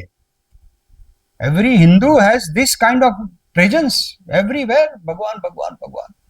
અહીંયા મને આ કહેવું ગમશે, ઈશોપનિષદમાં મોરારી બાપુએ એક વખતે ભારતના બધા સંસ્કૃત સત્રમાં 300-400 પંડિતોને બોલાવ્યા, અને મને બાપુનો ફોન આવ્યો, મને કે તમે એક ઉપનિષદ ઉપર બોલો. મેં કીધું બાપુ હું ઈશોપનિષદ ઉપર બોલીશ. હવે 18 જ મંત્રો પોણા કલાકમાં વાંચી કઢાય. મને તો 3 મહિના પહેલા કહેલું, જગતમાં જેટલું લખાયું બધું વાંચી કાઢ્યું મેં. મારે બોલવા જવાનું હતું, એના થોડા સમય પહેલા મારે મહેસાણા જવાનું થયું. હું હંમેશા કહું છું કે મારું બધા પટેલો વચ્ચે હું મોટો થયો છું. હા, એટલે એટલી બધી મજા આવે. મહેસાણાના પટેલ, હો, આ ચરોતરના પટેલો તો બરાબર છે, પણ GJ2 વાળા એટલે બહુ એમ, એટલે બોલે એટલે તમારે તો આ કોઈક દિવસ આપણે નિરાતે બધી એમની વાતો કરીશું. આ કાગાની તો ભગવદ્ ગીતા રહી જાય, પણ આ કનુભાઈ છે અમારે વિસનગરમાં એક. પણ હું આ મંત્ર, આ ઈશોપનિષદના 18 મંત્રો મનમાં ગોઠવ્યા કરતો હતો, અને હું મહેસાણા જતો હતો ગાડી લઈને. આમ ત્યાં એક વ્યક્તિ ભેંસ ઉપર ઉભેલો. એટલે મેં મારા ડ્રાઈવરને કહ્યું કે ચાલો ભેંસ ઉપર ઉભો છે, આપણે જરા નજીક લઈ ગયા, શું કરે છે? તો હું નજીક ગયો ત્યારે ખબર પડી કે એને નેટવર્ક નહોતું મળતું.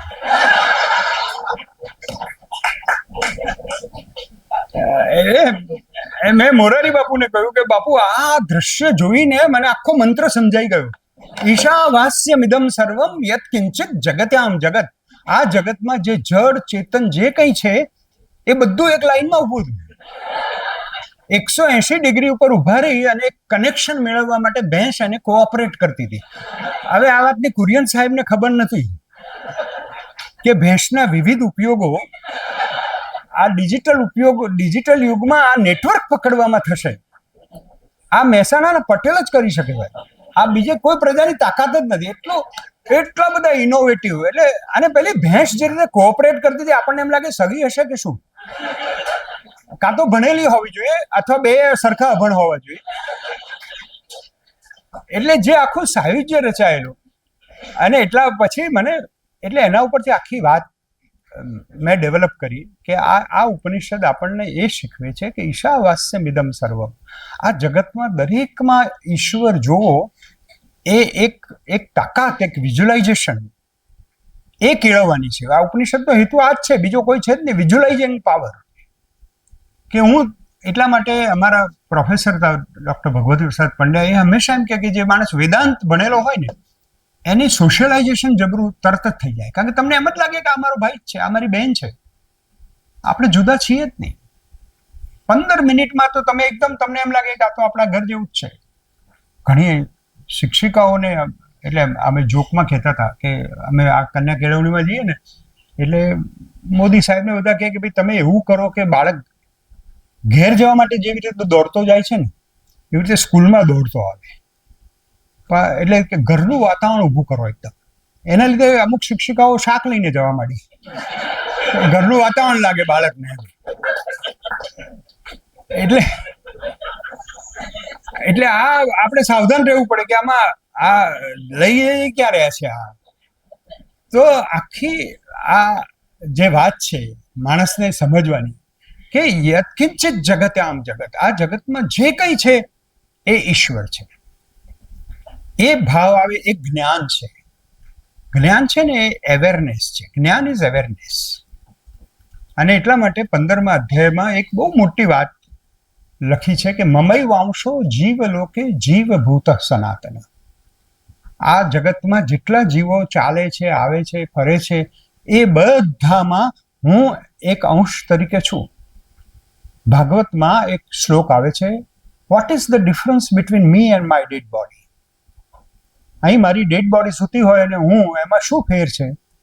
તો ભાગવતાકાર કહે છે કે યોંતઃ પ્રવેશ્ય મમ વાચમ ઇમામ પ્રસુપ્તમ સંજીવયત્યખિલ શક્તિધર સ્વદામ્ના અન્યં ચ હસ્તચરણ શ્રવણત્વગારિન પ્રાણાન નમો ભગવતે પુરુષાય તુભ્યમ. ડેડ બોડીમાં પ્રાણ નથી, પણ મારામાં પ્રાણ છે. તો હું ઊંઘી ગયો હોઉં છું તો શું થાય છે? જાગું છું. કેવી રીતે હું જાગું છું? એની એક પ્રક્રિયા છે, એક પ્રોસેસ છે. ન્યુરો સાયન્સ એમાં હવે બધું ઘણું કામ કરે છે કે કેવા ઇલેક્ટ્રોમેગ્નેટિક મેસેજીસ પ્રસાર થાય છે ને વેન યુ એક્ઝેક્ટલી વેકઅપ. આપણે એમ કહીએ છીએ કે મમ વાચ મિમામ પ્રસુપ્તામ, મારી વાણી ઊંઘી ગઈ હતી એ પહેલા જાગે છે અને એને જગાડે છે મારું પ્રાણ જગાડે છે. અને મારું પ્રાણ જગાડે છે એટલે અન્યમ ચ હસ્ત ચરણ શ્રવણત્વગાદીન, ત્યાર પછી હું હાથ પગ હલાવી અને ચેક કરી લઉં છું કે હું બરાબર છું ને, હું જીવું છું ને. એ જાગૃતિ, મારામાંની જાગૃતિ મને જગાડે છે. ડેડ બોડીમાં એ જાગૃતિ નથી હોતી. અને એટલા માટે યોંતઃ પ્રવિશ્ય, મારામાં કોઈ પ્રવેશ કરે છે અને મને જગાડે છે, પણ એ જે પ્રવેશે છે એ ખરેખર તો અંદર જ હોય છે અને એ પ્રાણ હોય છે. પ્રાણાન નમો ભગવતે પુરુષાય તુભ્યમ. એ પ્રાણ એ ઈશ્વરના રાજદૂત તરીકે મારામાં બિરાજમાન છે. અને એટલા માટે હું મને જ પગે લાગુ છું. મારે મને જ પગે લાગવાનું છે. આત્માનો ઉદ્ધાર. આત્માનો ઉદ્ધાર આત્માથી જ કરવાનો છે. નિત્સેએ કહ્યું ને, ધી અધર ઇઝ હેલ. તમને કોઈ એવો ભ્રમ હોય કે તમારો ઉદ્ધાર, તમને સુખ કોઈક બીજો માણસ, બીજી વ્યક્તિ આપી શકશે, તો એ બહુ મોટી અફવા છે. Everybody else can facilitate so that you can become happy. બાકી તો એજ્યુકેશનના જેવું જ છે. એજ્યુકેશનનો સિદ્ધાંત જ આ છે. નહીં તો તમે યુ કેનોટ એક્સપ્લેન કે એક 40-50 જણના વર્ગમાં એક જણને 150, એક જણને 100માંથી 100 માર્ક આવે છે ને એકને 40 માર્ક આવે છે. કેમ આવે છે? શિક્ષક તો એનો એ જ છે, વાતાવરણ એનું એ છે. આટલો બધો ફેર કેમ પડે છે? તો ભાગવતકાર એનો ઉપાય આપે છે કે ભાઈ આ તો બધામાં તત્વ તો છે જ, પણ ફેસિલિટેશન થયું એનાથી કોણ ઇગ્નાઇટ થયો? I got ignited and I have taken decision to get educated so that I get 100%. You get less ignited. તમારી જાગૃતિ ઓછી હતી. તમે નક્કી જ ના કરી શક્યા કે મારે 100% એજ્યુકેટેડ થવું છે. તમારે મારે હજી તો ઘરનું કામ છે અને ખેતરમાં જવાનું છે ને એ જ બધા વિચારો આવે એટલે તમને 40% આવે. તમારું કોન્સન્ટ્રેશન જ કાચું રહ્યું. તો આ જે 100% એટલે nobody can educate anybody. A teacher or an institution has to create an environment where one decides to get educated. That is the principle of education. કે એટલે અર્જુનને કીધું કે આ બધું, આ કૃષ્ણ ભગવાન બધું તૈયાર થઈને આવ્યા ને એને ખબર જ હતી કે લડાઈ મારે કરવાની જ નથી. લડાઈ તો અર્જુને કરવાની છે. મારે તો ખાલી કહેવાનું છે ને કે આવું કરવાનું છે, આમ કરવાનું છે, આ કરવાનું છે. હું તો ડ્રાઈવર છું, બધું કામ તો એને જ કરવાનું. તો આ જે વાત છે જાગૃતિ, જ્ઞાન એટલે જાગૃતિ. હવે એક બહુ મહત્વનો સિદ્ધાંત છે વિભૂતિ યોગમાં કહે છે. તમે જુઓ કે આમ જ્યારે અર્જુનને બધું કહેવા માંડ્યા કે હું તો જન્મું છું દર વર્ષે ને દર યુગે યુગે, મને બહુ એની સામે બહુ વાંધો હતો. આ સંભવ એવી યુગે હું એ વખત ભગવદ્ ગીતાનું પારાયણ કરું ને હું અટકી જાઉં. ત્યાં મારું અત્યારે ઇલેક્શનની સિઝન છે એટલે યાદ આવ્યું કે ઇલેક્શન કમિશને મને ચિત્તોડગઢમાં પોસ્ટિંગ આપેલું અને હું રાજસ્થાનના 5 જિલ્લાઓને જોઈ રહ્યો હતો એઝ ઓબ્ઝર્વર. ચિત્તોડગઢમાં રાજમહેલ છે આમ જરા ઉપર, જે લોકોને જ્યોગ્રાફીની ખબર હશે તો અમે રોજ મોર્નિંગ વોક કરવા જવું અને મોર્નિંગ વોક કરું ને ત્યાં એક મીરાનું મંદિર છે અને જ્યાં આટલા બધા જૌહર થયા હોય, 5000 સ્ત્રીઓનો જૌહર થયા એવું કહેતા હતા. ત્યાં તમે ચાલો એટલે એના વાઇબ્રેશન્સ ને બધું આમ બહુ મજા આવે. મેડિટેશન કરીએ એટલી પ્રસન્નતા પણ થાય ને એટલી શાંતિ પણ મળે. ત્યાં મીરાની મોટી મૂર્તિ અને કૃષ્ણનો નાની આમ બાજુમાં ફોટો છે. એટલે મેં કૃષ્ણને પૂછ્યું કે ભાઈ તમને આ બધું વાંધો ના પડે અને આ સંભવ યુગે કહીને તમે તો આયા નહીં અને અમારે તો પ્રોબ્લેમ થઈ જાય છે બધા. હું નીચે જઉં છું બધા મને પૂછ કરે છે કે તારા ભગવાન તો આયા નહીં, લે કહેતા હતા ને. એટલે કૃષ્ણ ભગવાને મને સરસ જવાબ આપ્યો, જે કનુભાઈએ તો આખું એનું ચિત્ર દોર્યું છે. મેં એક કવિતા લખી કે આર પાર આસપાસ અઢળક ઊભો છું, આર પાર આસપાસ અઢળક ઊભો છું, તમે પાછા વળીને મને કળજો, તમે મીરાની જેમ મને મળજો. તમે મને મીરાની જેમ મળો, તમે મને મીરાની જેમ મળતા જ નથી, પછી તમે સંભવામી યુગે કરીને કન્ફ્યુઝ થઈ જાઓ. હું તમારી બાજુમાં જ છું, આર પાર આસપાસ અઢળક ઊભો છું. તમે જુઓ આ 90% લોકો, મેં કહ્યું ને 90% લોકો સારા છે એ કૃષ્ણ જ છે. મને કોઈ કૃષ્ણની પ્રતીક્ષા નથી. મને દર વખતે કોકનો કોક કૃષ્ણ મળી જ જાય છે. કોઈ એક બેન વિધવા હોય અને 3 છોકરાઓને મોટી કરતી હોય અને જે બહાદુરીથી સંસાર સામે લડતી હોય, સાહેબ એ કૃષ્ણ જ છે. મને તો એને પગે લાગવાની ઈચ્છા થાય કે આ બેન કેવી બહાદુર છે. કશું આર્થિક રીતે તમે જુઓ તો એને કશું છે જ નહીં. 15-20 હજાર રૂપિયાની આવક નથી, કશી આવક નથી, અને તેમ છતાં એ સવારે ઉઠીને ગીત ગાય છે. તેમ એ ફૂલ ઓફ લાઈફ. અને અહીંયા અમુક લોકો બધું 5 સ્ટાર બધી સગવડો હોય પણ નીકળે તો આપણને એમ લાગે કે આ ભાઈ ક્યાંક બેસણામાં ઉપડ્યા. આનું શું કામ? આવા માણસો હવે ભારરૂપ છે પૃથ્વી ઉપર, આમનું કામ જ નથી. આ લોકો કઈ એમને અવેરનેસ ના આવે, એમને ખબર જ ના પડે કે હું કૃષ્ણનો વંશ જ છું. ભગવાન એના માટે કહી ગયા મમય વંશો જીવ લોકે જીવ ભૂત સનાતન, તું મારો અંશ છે. આપણે ગુજરાતી ભાષા જાણતા નથી. અવ્યક્તાદિની ભૂતાની વ્યક્ત મધ્યાની ભારત. બહુ મોટો સિદ્ધાંત કહી દીધો અર્જુનને કે હે અર્જુન, તું જન્મ્યો નહોતો ત્યારે અવ્યક્ત હતો, તું મરી જઈશ ત્યારે અવ્યક્ત થઈ જઈશ, તું વચ્ચે છે લ્યા. અને વચ્ચે છે એટલા માટે અભિવ્યક્ત છે. અને અભિવ્યક્ત એટલે તું ઈશ્વરની અભિવ્યક્તિ છે, એટલા માટે આપણે માણસને વ્યક્તિ કહીએ છીએ. માણસનો ગુજરાતીમાં શબ્દ છે વ્યક્તિ. હું વ્યક્તિ છું એટલે કે હું ઈશ્વરની અભિવ્યક્તિ છું. I am the manifestation of that great God. આવું અભિમાન તમને આવે ને તો તમે જ્ઞાન પામ્યા છો એમ કહેવાય. આ જ્ઞાન એટલે બધું તમને હું બ્રહ્મસૂત્ર શીખવાડું ને બ્રહ્મ સત્યમ જગન મિથ્યા બ્રહ્મો જીવૈવ નાપરઃ, એ બધા સિદ્ધાંતો મારે શીખવાડવા જ નથી. તમને એવું થવું જોઈએ કે સાહેબ જીવનમાં અનુભૂતિ થાય છે, મને ઈશ્વરનો અણસાર આવે છે. મને કોઈક માણસ એવો મદદ કરી ગયો. મારું એક કાવ્ય છે કે આખું વર્ષ મારું સારું ગયું એનું કારણ કે બેસતા વર્ષના દિવસે એક એવો માણસ મને હાથ મિલાવીને જતો રહ્યો જેને હું ઓળખતો નહોતો, અને એ બીમાર થાય કે હું બીમાર થઉં તો અમે એકબીજાની ખબર ન કાઢીએ એટલા અજાણ્યા હતા, પણ એને બહુ સાચી આંખોથી મને સાલ મુબારક કહ્યું. એના લીધે 365 દિવસ સારા ગયા. એટલે આપણને ખબર જ નથી કોની શુભેચ્છાથી આપણે જીવીએ છીએ. આ રીતે ઈશ્વરને શોધવાનું છે. અને આ ઈશ્વર એટલે સૌંદર્ય, આ ઈશ્વર એટલે શિવ, સત્ય, શિવ અને સુંદરતા. આ ભારતના શાસ્ત્રોનો આ ઉપાય છે. યાજ્ઞવલ્ક્યની દીકરી સવારે ઉઠીને એના પપ્પાને કહે છે કે કેમ કાવ્યમ? પપ્પા એમ કે તમે મોટા આવા કાવ્યશાસ્ત્રી છો, તમે બધું શાસ્ત્ર જાણો છો, તો મને કાવ્યની વ્યાખ્યા કહો ને. તેને કીધું કે બેટા અત્યારે તો હું નહીં કહું, પણ કાલ સવારે 4 વાગે આવજે. સવારે 4 વાગે જ્યારે પુત્રી આવે છે ત્યારે ભારતનો ઋષિ એને બહાર લઈ જાય છે નદી કિનારે, અને પછી આમ બતાવીને કહે છે કે પશ્ય દેવસ્ય કાવ્યમ મહિત્વા ન મમાર ન જીર્યતે. આ દેવનું કાવ્ય તું જો, જે ઘરડું પણ થતું નથી અને મરતું પણ નથી. આ કારણ વગર વહેતી નદીને જો, આ વર્ષોથી સમાધિમાં બેઠા હોય એવા પર્વતોને જુઓ, ક્યાંય પણ સંગીતની તાલીમ નથી લીધી અને તેમ છતાં મધુર સંગીત રેલાવતા આ પક્ષીઓને જુઓ, ક્યાંય ચાલી શકતા નથી તેમ છતાં પણ પવનના સ્પર્શથી ડોલી ઉઠતા આ વૃક્ષોને જુઓ. આ બધાને જોતું આ તારા માટે ભગવાને રચેલી કાવ્ય સૃષ્ટિ છે. આ આપણા માટે આજે ચારે બાજુ ઓર્કેસ્ટ્રા છે. તમે જુઓ, આપણને આનંદ આવે એના માટે કેટલી બધી વ્યવસ્થા ઈશ્વરે કરી છે. તો આપણને ફરિયાદ જ હોય તો પછી કોઈ એનો કોઈ ઉપાય જ નથી. જેને ફરિયાદ જ કરવી છે એના માટે આ જગતમાં દુઃખ જ દુઃખ છે, અને જેને ફરિયાદ નથી કરવી એના માટે જીવન બહુ મસ્તી મજા જ છે. મજા ચાલે બધું.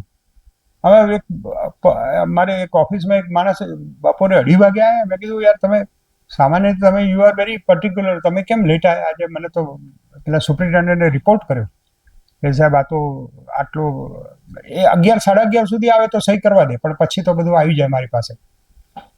મને કે સાહેબ સવારે છે ને ઉઠ્યો ને 5:30 વાગે તો મમ્મી ઓફ. બોલો સાહેબ, મમ્મી ઓફ થઈ ગયા. આ પછી એવી રીતે કહે ને કે મમ્મી ઓફ થઈ ગયા, સર્કસ જોઈને આવ્યો ને એવી રીતે મમ્મી ઓફ થઈ ગયા. મેં શું વાત છે કે પણ સાહેબ તમને કહું, તમને કે આશ્ચર્ય થઈ જાય. મેં કેમ? કે મારા મમ્મી ને પપ્પા બે રોજ સવારે એવી રીતે ચકોચકી ચા પીતા હોય ને એવી રીતે ચા પીતા હતા. એટલા જોરદાર, એટલો એમને સંપ હતો. હા, તો પછી મેં કીધું બરાબર, તો સારું કહેવાય ને? કે સારું શું કહેવાય, 6 વાગે પપ્પા ઓફ. એટલે માણસ એટલું સહજતાથી બોલવા માંડે, મને એમ થાય કે માણસ કેવું એકદમ સહેલાઈથી બધું જગત સ્વીકારે છે. એટલે આપણે એવું સાવ એવા બ્લન્ટ પણ નથી થવું. આ તો હું ખાલી ઉદાહરણ આપું છું કે લોકો કેવા. અને બીજા એક ભાઈ હતા, એક એને કંઈ લેટ પડ્યા ને તો કે સાહેબ હું 10 મિનિટ લેટ થઈ ગયો, અને એટલા રડતા રડતા વાત કરે ને કે હું આવતો હતો અને સાહેબ ત્યાં ગાડી બંધ પડી, ને ગાડી બંધ પડી ત્યાં વળી પાછા મહેતાભાઈ નીકળ્યા એટલે એમને મને લિફ્ટ આપી દીધી. અને પછી સાહેબ મહેતાભાઈને પણ પ્રોબ્લેમ આવે, એમના કંઈ ફોન આવે એટલે એ તો મને કહે સાહેબ મારે તો હોસ્પિટલ જવું પડશે, એટલે તમે જરા હું તમને અહીં ઉતારી દઉં છું, પણ તમે રિક્ષા કરી લેજો. કે પણ હું રિક્ષા કરવા જઉં ત્યાં તો સાહેબ આપણી ઓફિસની જ ગાડી મને મળી ગઈ. એટલું બધું એને સગવડ મળી, ઈશ્વરે એને એટલી બધી એની કાળજી લીધી, તો એ રડતો જ રહે. 10 મિનિટ લેટ પડે આમાં તો જાણે કે પહાડ તૂટી પડ્યા ને બધા લોકો એને ખૂબ ખખડાવે. એટલે અમુક લોકોને આવી વૃત્તિ જ હોય છે. એટલે ઈશ્વરે કહ્યું કે તું એક વસ્તુ મનમાં લઈ લે કે તારા માટે આ બધું મેં ગોઠવેલું છે. અને આ જગતમાં જે વિભૂતિઓ છે ચારે બાજુ, એટલે અર્જુને મોડર્ન માણસ છે, અર્જુને કીધું તમારું જીપીએસ લોકેશન આપો, મારે તમને મળવું હોય તો ક્યાં મળવાનું? એટલે મંદિરોમાં જવાનું. કે મંદિરોમાં નહીં, મંદિરોમાં જવું જ જાય એ તો બરાબર છે, મંદિરનો આપણે ભક્તિ આવે એટલે આપણે વાત કરીશું. પણ કે જ્ઞાનમાં તો એવું છે કે તું ઈચ્છે ત્યાં મને જોઈ શકીશ. વિભૂતિ ચારે બાજુ, એટલે 84 લિસ્ટ આપી દે છે. માસાનામ માર્ગ શીર્ષોહમ, છોડમાં હું તુલસીનો છોડ છું, જે વોટર બોડીઝમાં હું સમુદ્ર છું, સ્થૈર્ય વાળા પદાર્થોમાં હું હિમાલય છું, હું બધે જ છું. તું જ્યાં જુએ ત્યાં મને જોયે એટલે બધે જ તને હું દેખાઈશ. એક શ્લોક ઉપર આખી દુનિયા અટકી ગઈ છે, અને એ શ્લોક એટલો બધો અગત્યનો છે કે વૃષ્ણિનામ વાસુદેવોસ્મિ પાંડવાનામ ધનંજય.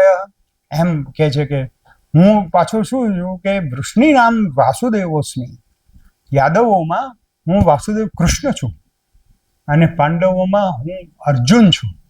તો અર્જુન કે હું કોણ છું? તમે અર્જુન છો તો હું કોણ છું?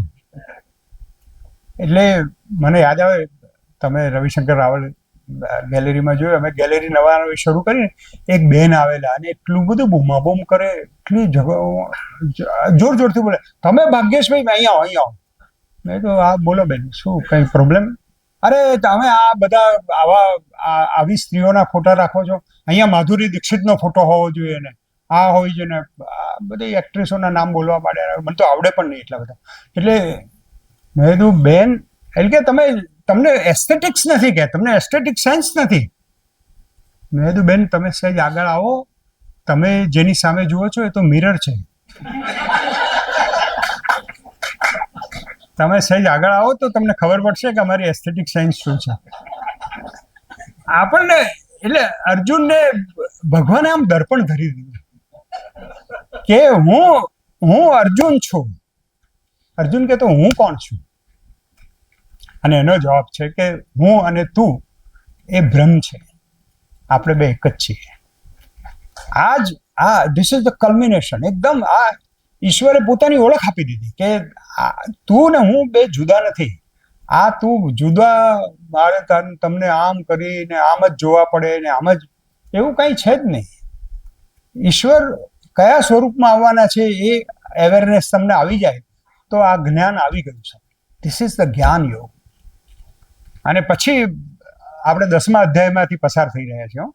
ધીરે ધીરે કરતા કરતા મેં તમને 9 અધ્યાય ભણાવી દીધા. આ 10મા અધ્યાયમાં છીએ અને હવે 11મો અધ્યાય આવે છે વિશ્વરૂપ દર્શન.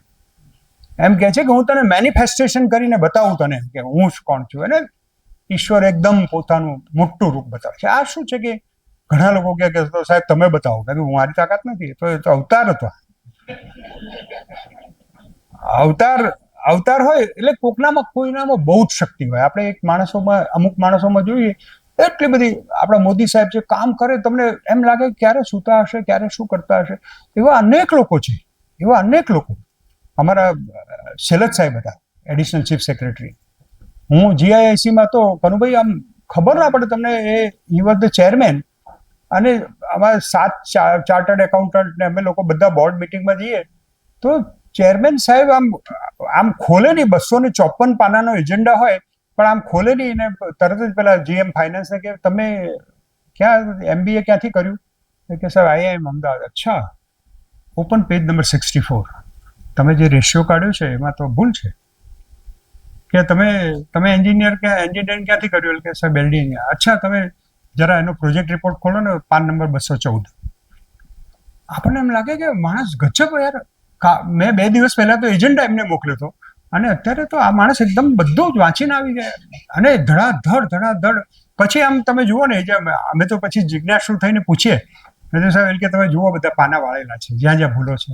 કે હું એજન્ડા બધું સવાર વહેલા ઉઠીને વાંચી કરું બધું. આપણને ખબર પડે કે માણસો કેવી એટલી બધી અપાર શક્તિવાળા છે. આ chapter 11 is giving you that everybody is potential to become to unlimited capabilities. ઈશ્વરે કહ્યું કે જો તું મારામાં જોતું, દિવ્યમ દદામિ તે ચક્ષુ, હું તને હવે એવી આંખ આપું છું કે તું મારામાં બધું જ જોઈ શકીશ. અને બધા જુએ છે, આકાશ તરફ એનું જાય છે ને એમાં એને ભીષ્મ, દ્રોણ બધા અંદર આમ ઘૂસતા, અને પછી તો બહુ ભયાનક બનાવી દે છે. પોતાનું રૂપ એવું વિકરાળ જેમાંથી બધી આગની જ્વાળાઓ નીકળતી હોય અને બધા અંદર પ્રવેશ કરતા હોય.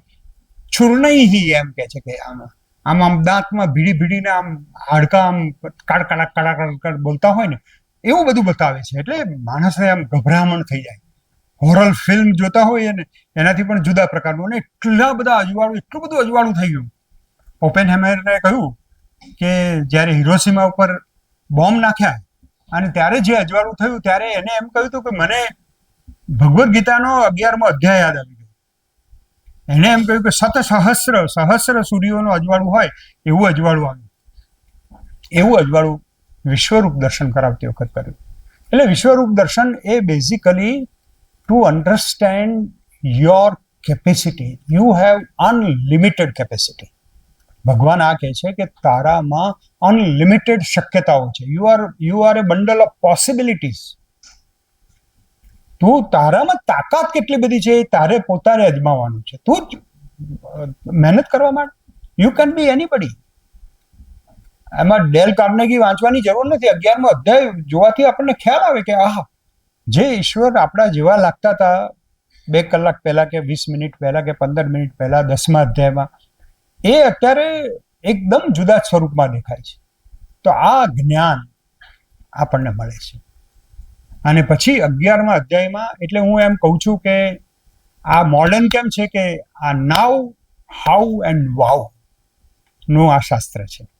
11મા અધ્યાયમાં વિશ્વરૂપ જોઈ અને અર્જુનને એમ થાય વાવ, ઓ બાપ રે, આવું આ તમે છો, તમે આ છો. હું તો તમને હે કૃષ્ણ હે યાદવ હે સખેતી બત્વા યદ પ્રસભમ યદુક્તમ, મેં તો તમને મિત્ર ગણ્યા હતા. અને હે કૃષ્ણ હે યાદવ હે સખા એવું બોલતો હતો હું તો.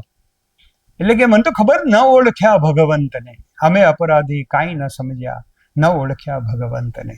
તો આ કેપેસિટી છે. આ કેપેસિટી દરેક માણસમાં આવી કેપેસિટી છે. ભગવદ્ ગીતા એ તમને કહેવા માંગે છે કે તમારે આટલું તમારી અવેરનેસ આવી જાય કે you are God, you are the ultimate powerful, most powerful person on the અર્થ.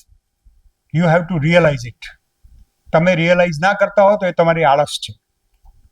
તમારામાં પુષ્કળ તાકાત છે. તમે કામ ના કરી શકતા હો તો એ તમારી આળસ છે. તમારા સંજોગો છે એ રોદણા રડવાની તમને છૂટ છે. પણ એવા માણસો છે જેના ઉપર 11 ટ્રેનો ચાલી ગઈ હોય, એ અરુણિમા સિન્હા એવરેસ્ટ ચડી શકે. એટલે કેટલું માણસનું વિલ પાવર શું કામ કરે છે.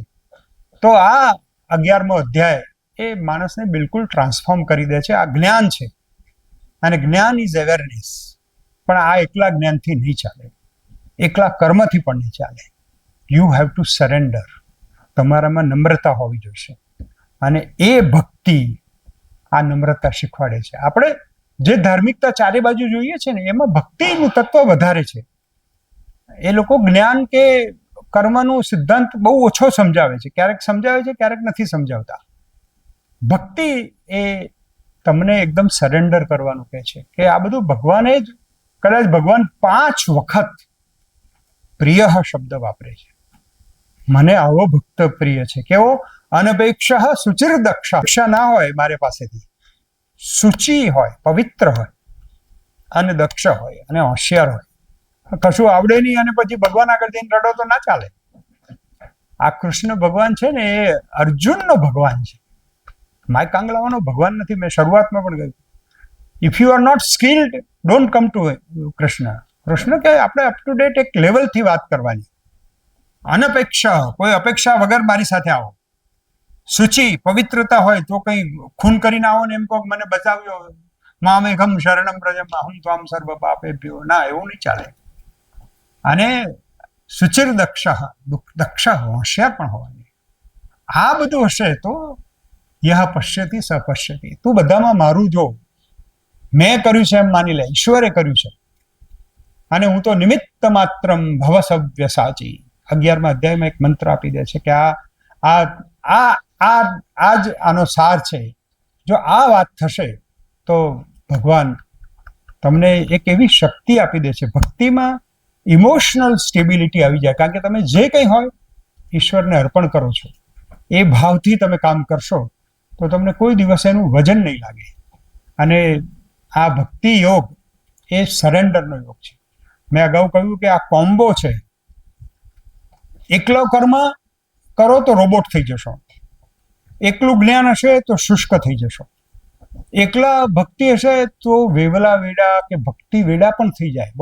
બહુ ઇમોશનલ, વાતમાં રડી જવાનું એવું કંઈ કારણ નથી. રડવાનું કારણ નથી. રડવું હોય તો રડવું પણ જોઈએ, પણ એ આર્દ્ર સ્વરે જ્યારે તમે એની સાથે એકતા અનુભવો ત્યારે તમે રડો, વાંધો નથી. રડવું પણ જોઈએ. પણ આ ત્રણેય પ્રમાણમાં, દરેકના વ્યક્તિત્વ પ્રમાણમાં. જાગૃતભાઈએ પ્રશ્ન પૂછ્યો હતો અતુલભાઈને ત્યાં કે સંતોષ કેવી રીતે, કારણ કે સંતોષની પણ માત્રાઓ જુદી જુદી હોય. કે મને ખબર પડે કે હું મારી પ્રકૃતિ આ પ્રમાણેની છે તો મને 40% જ્ઞાન જોઈશે કે 50% જ્ઞાન જોઈશે, 25% કર્મ અને 25% ભક્તિ. કોઈ માણસ એવો હોય કે એને 60% ભક્તિ હોય, 20% જ્ઞાન હોય અને 20% કર્મ.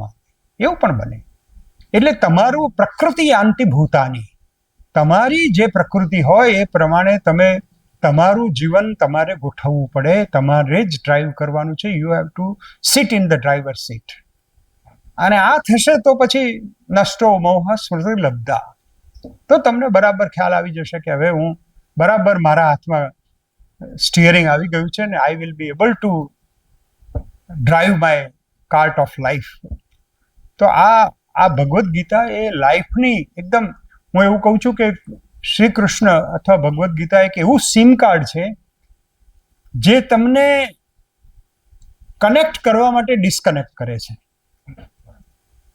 એ તમને જગતથી ડિસ્કનેક્ટેડ કરે છે, પણ ડિસ્કનેક્ટ થતા નથી. તમને બહાર દેખાય નહીં કે આ ડિસ્કનેક્ટ. અંદરથી તમે એવા ભગવા થઈ જાઓ, અંદરથી તમને એવો વૈરાગ્ય આવી જાય તો બરાબર છે. આ આપણને પ્રેમ કરે છે, પણ આ પ્રેમ કેટલા પ્રેમને કયા સ્વરૂપમાં લેવો ને કેવો લેવો એ તમારા હાથમાં છે.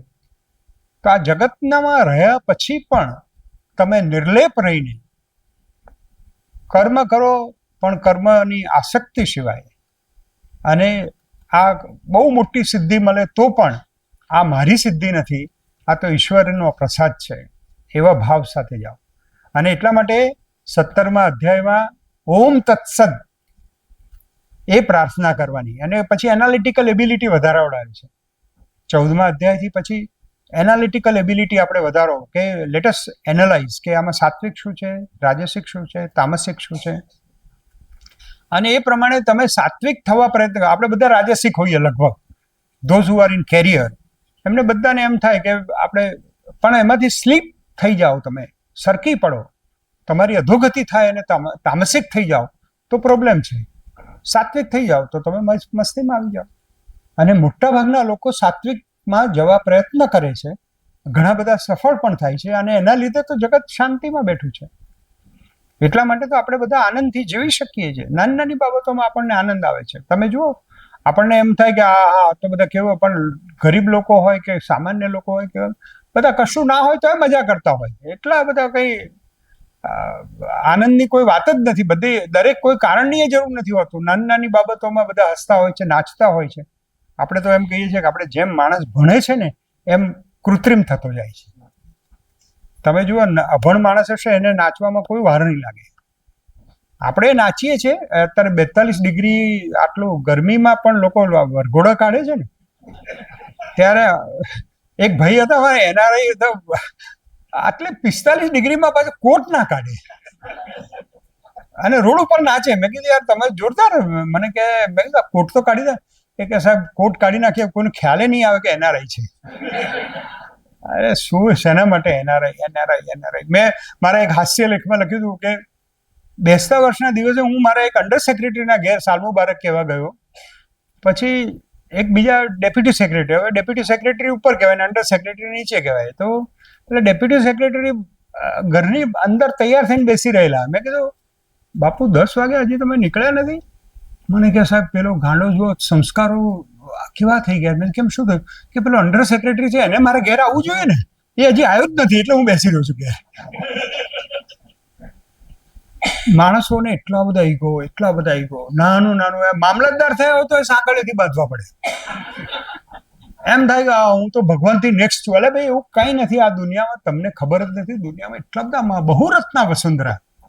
તો આ બધું ત્યારે જ જાય જ્યારે તમારામાં એ ભક્તિનું તત્વ આવે અને તમે સરેન્ડર થાઓ કે હું તો આ ઈશ્વરનો પ્રતિનિધિ છું, એવા ભાવ સાથે તમે જીવન જીવો. એના માટે ભગવદ્ ગીતા છે. Thank you very much.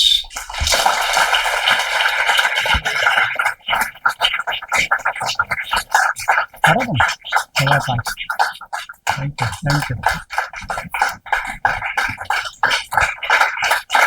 Thank you.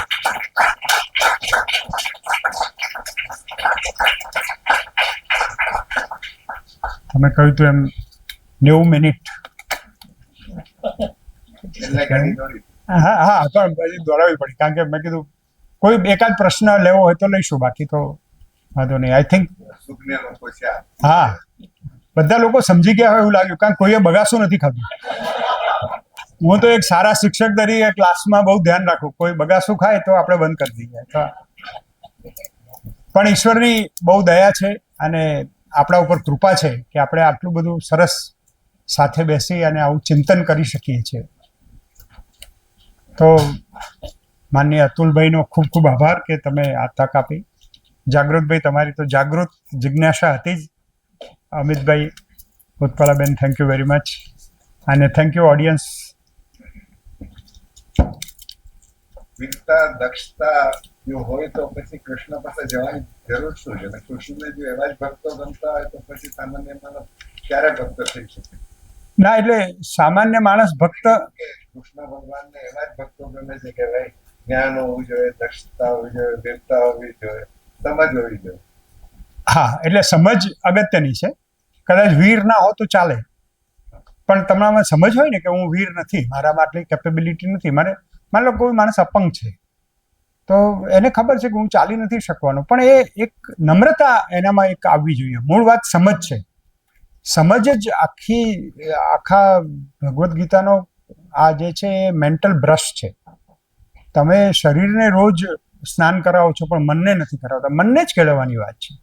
અને મન તમે કેળવો તો બરાબર, કદાચ તમારી વધતી ઓછી દક્ષતા હશે તો એ ચલાવશે. ઈશ્વર સુદામા તો ગરીબ જ હતા પણ એને મદદ કરી. એવા ઉદાહરણો પછી આપણા એટલા માટે તો આટલા બધા અવતારો લીધા કે બતાવવા માટે કે જુઓ હું આવી રીતે મદદ કરું છું, અને જુદી જુદી રીતે કરે છે એવું. અને તમારામાં કંઈ અક્ષમતા તો હોવાની જ છે, એટલા માટે તો તમે મનુષ્ય છો.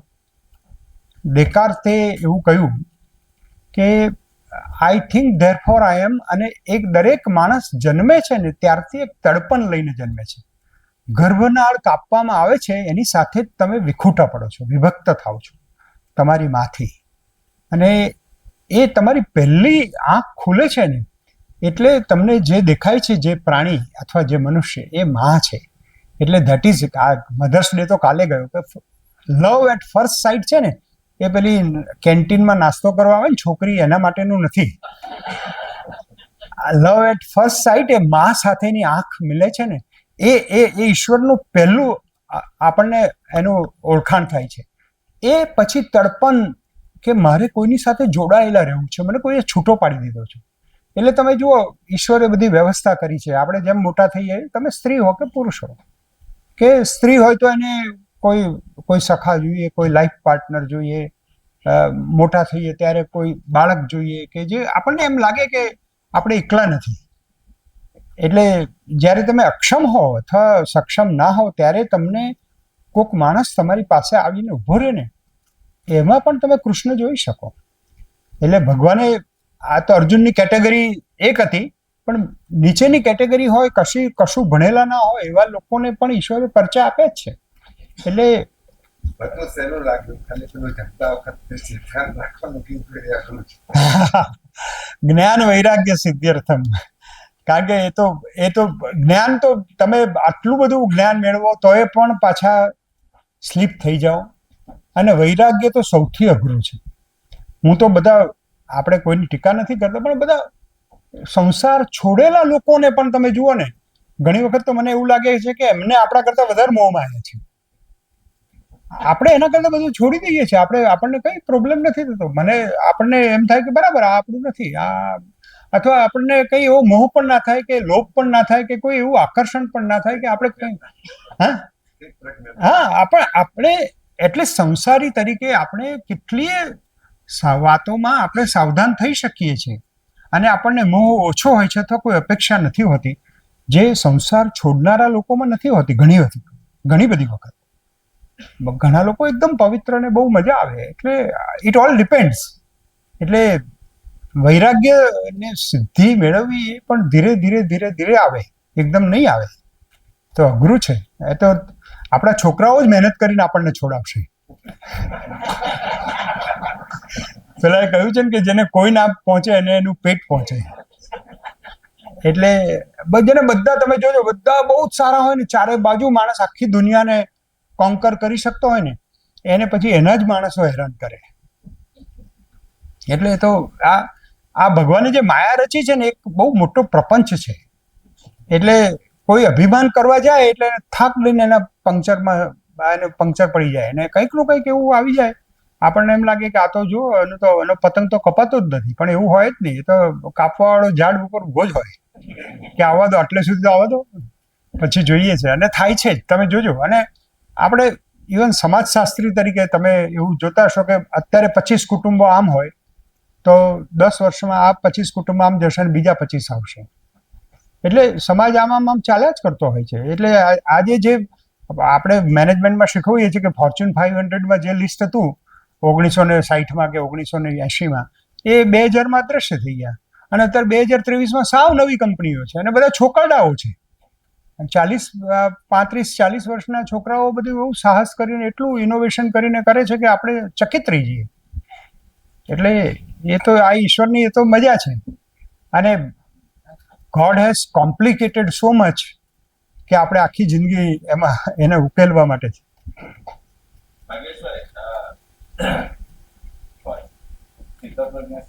દક્ષિણાની એમાં સીધાજી પ્રભાષક હા. હા. એમાં જે એક લખ્યું છે કે સા નિશા સર્વભૂતાનાં તસ્યામ જાગૃતિ સંયમી યસ્યામ જાગૃતિ ભૂતાનિ સા નિશા પશ્યતો.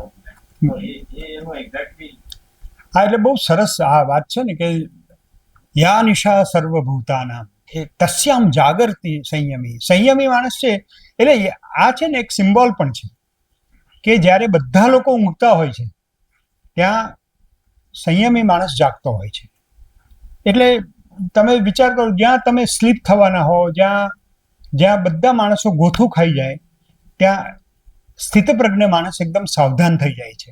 જ્યાં એકદમ સ્ખલન થવાની શક્યતા હોય, જ્યાં બધા ઊંઘી જઈ શકતા હોય ત્યાં એક માણસ જાગતો રહે છે. એટલે જ્યાં અધઃપતન અથવા બુદ્ધિ બંધ થઈ જાય, મગજ બંધ થઈ જાય ચાલતું, એવી ગોટાળાવાળી સ્થિતિ ઊભી થાય. અંધારું હોય ચારે બાજુ. અંધારાને આપણે એ તમસના રૂપે નહીં પણ અજ્ઞાનના રૂપે લઈએ, કારણ કે તમસ પણ બહુ એ પોઝિટિવ છે મારા માટે. તો અંધારું, હું તો બહુ બ્રહ્મ મુહૂર્તમાં ઉઠીને તમે 4 વાગ્યાનું જુઓ તો તમને આખી જુદી જ વાત મળે છે. એટલે યા નિશા સર્વભૂતાનામ એટલે સર્વભૂત જ્યારે અજ્ઞાનતાનો અનુભવ કરે છે ત્યારે જાગૃતતા અનુભવનાર જાગૃત માણસ એ સ્થિતપ્રજ્ઞ છે. એ રીતે અર્થઘટન એક કરી શકાય.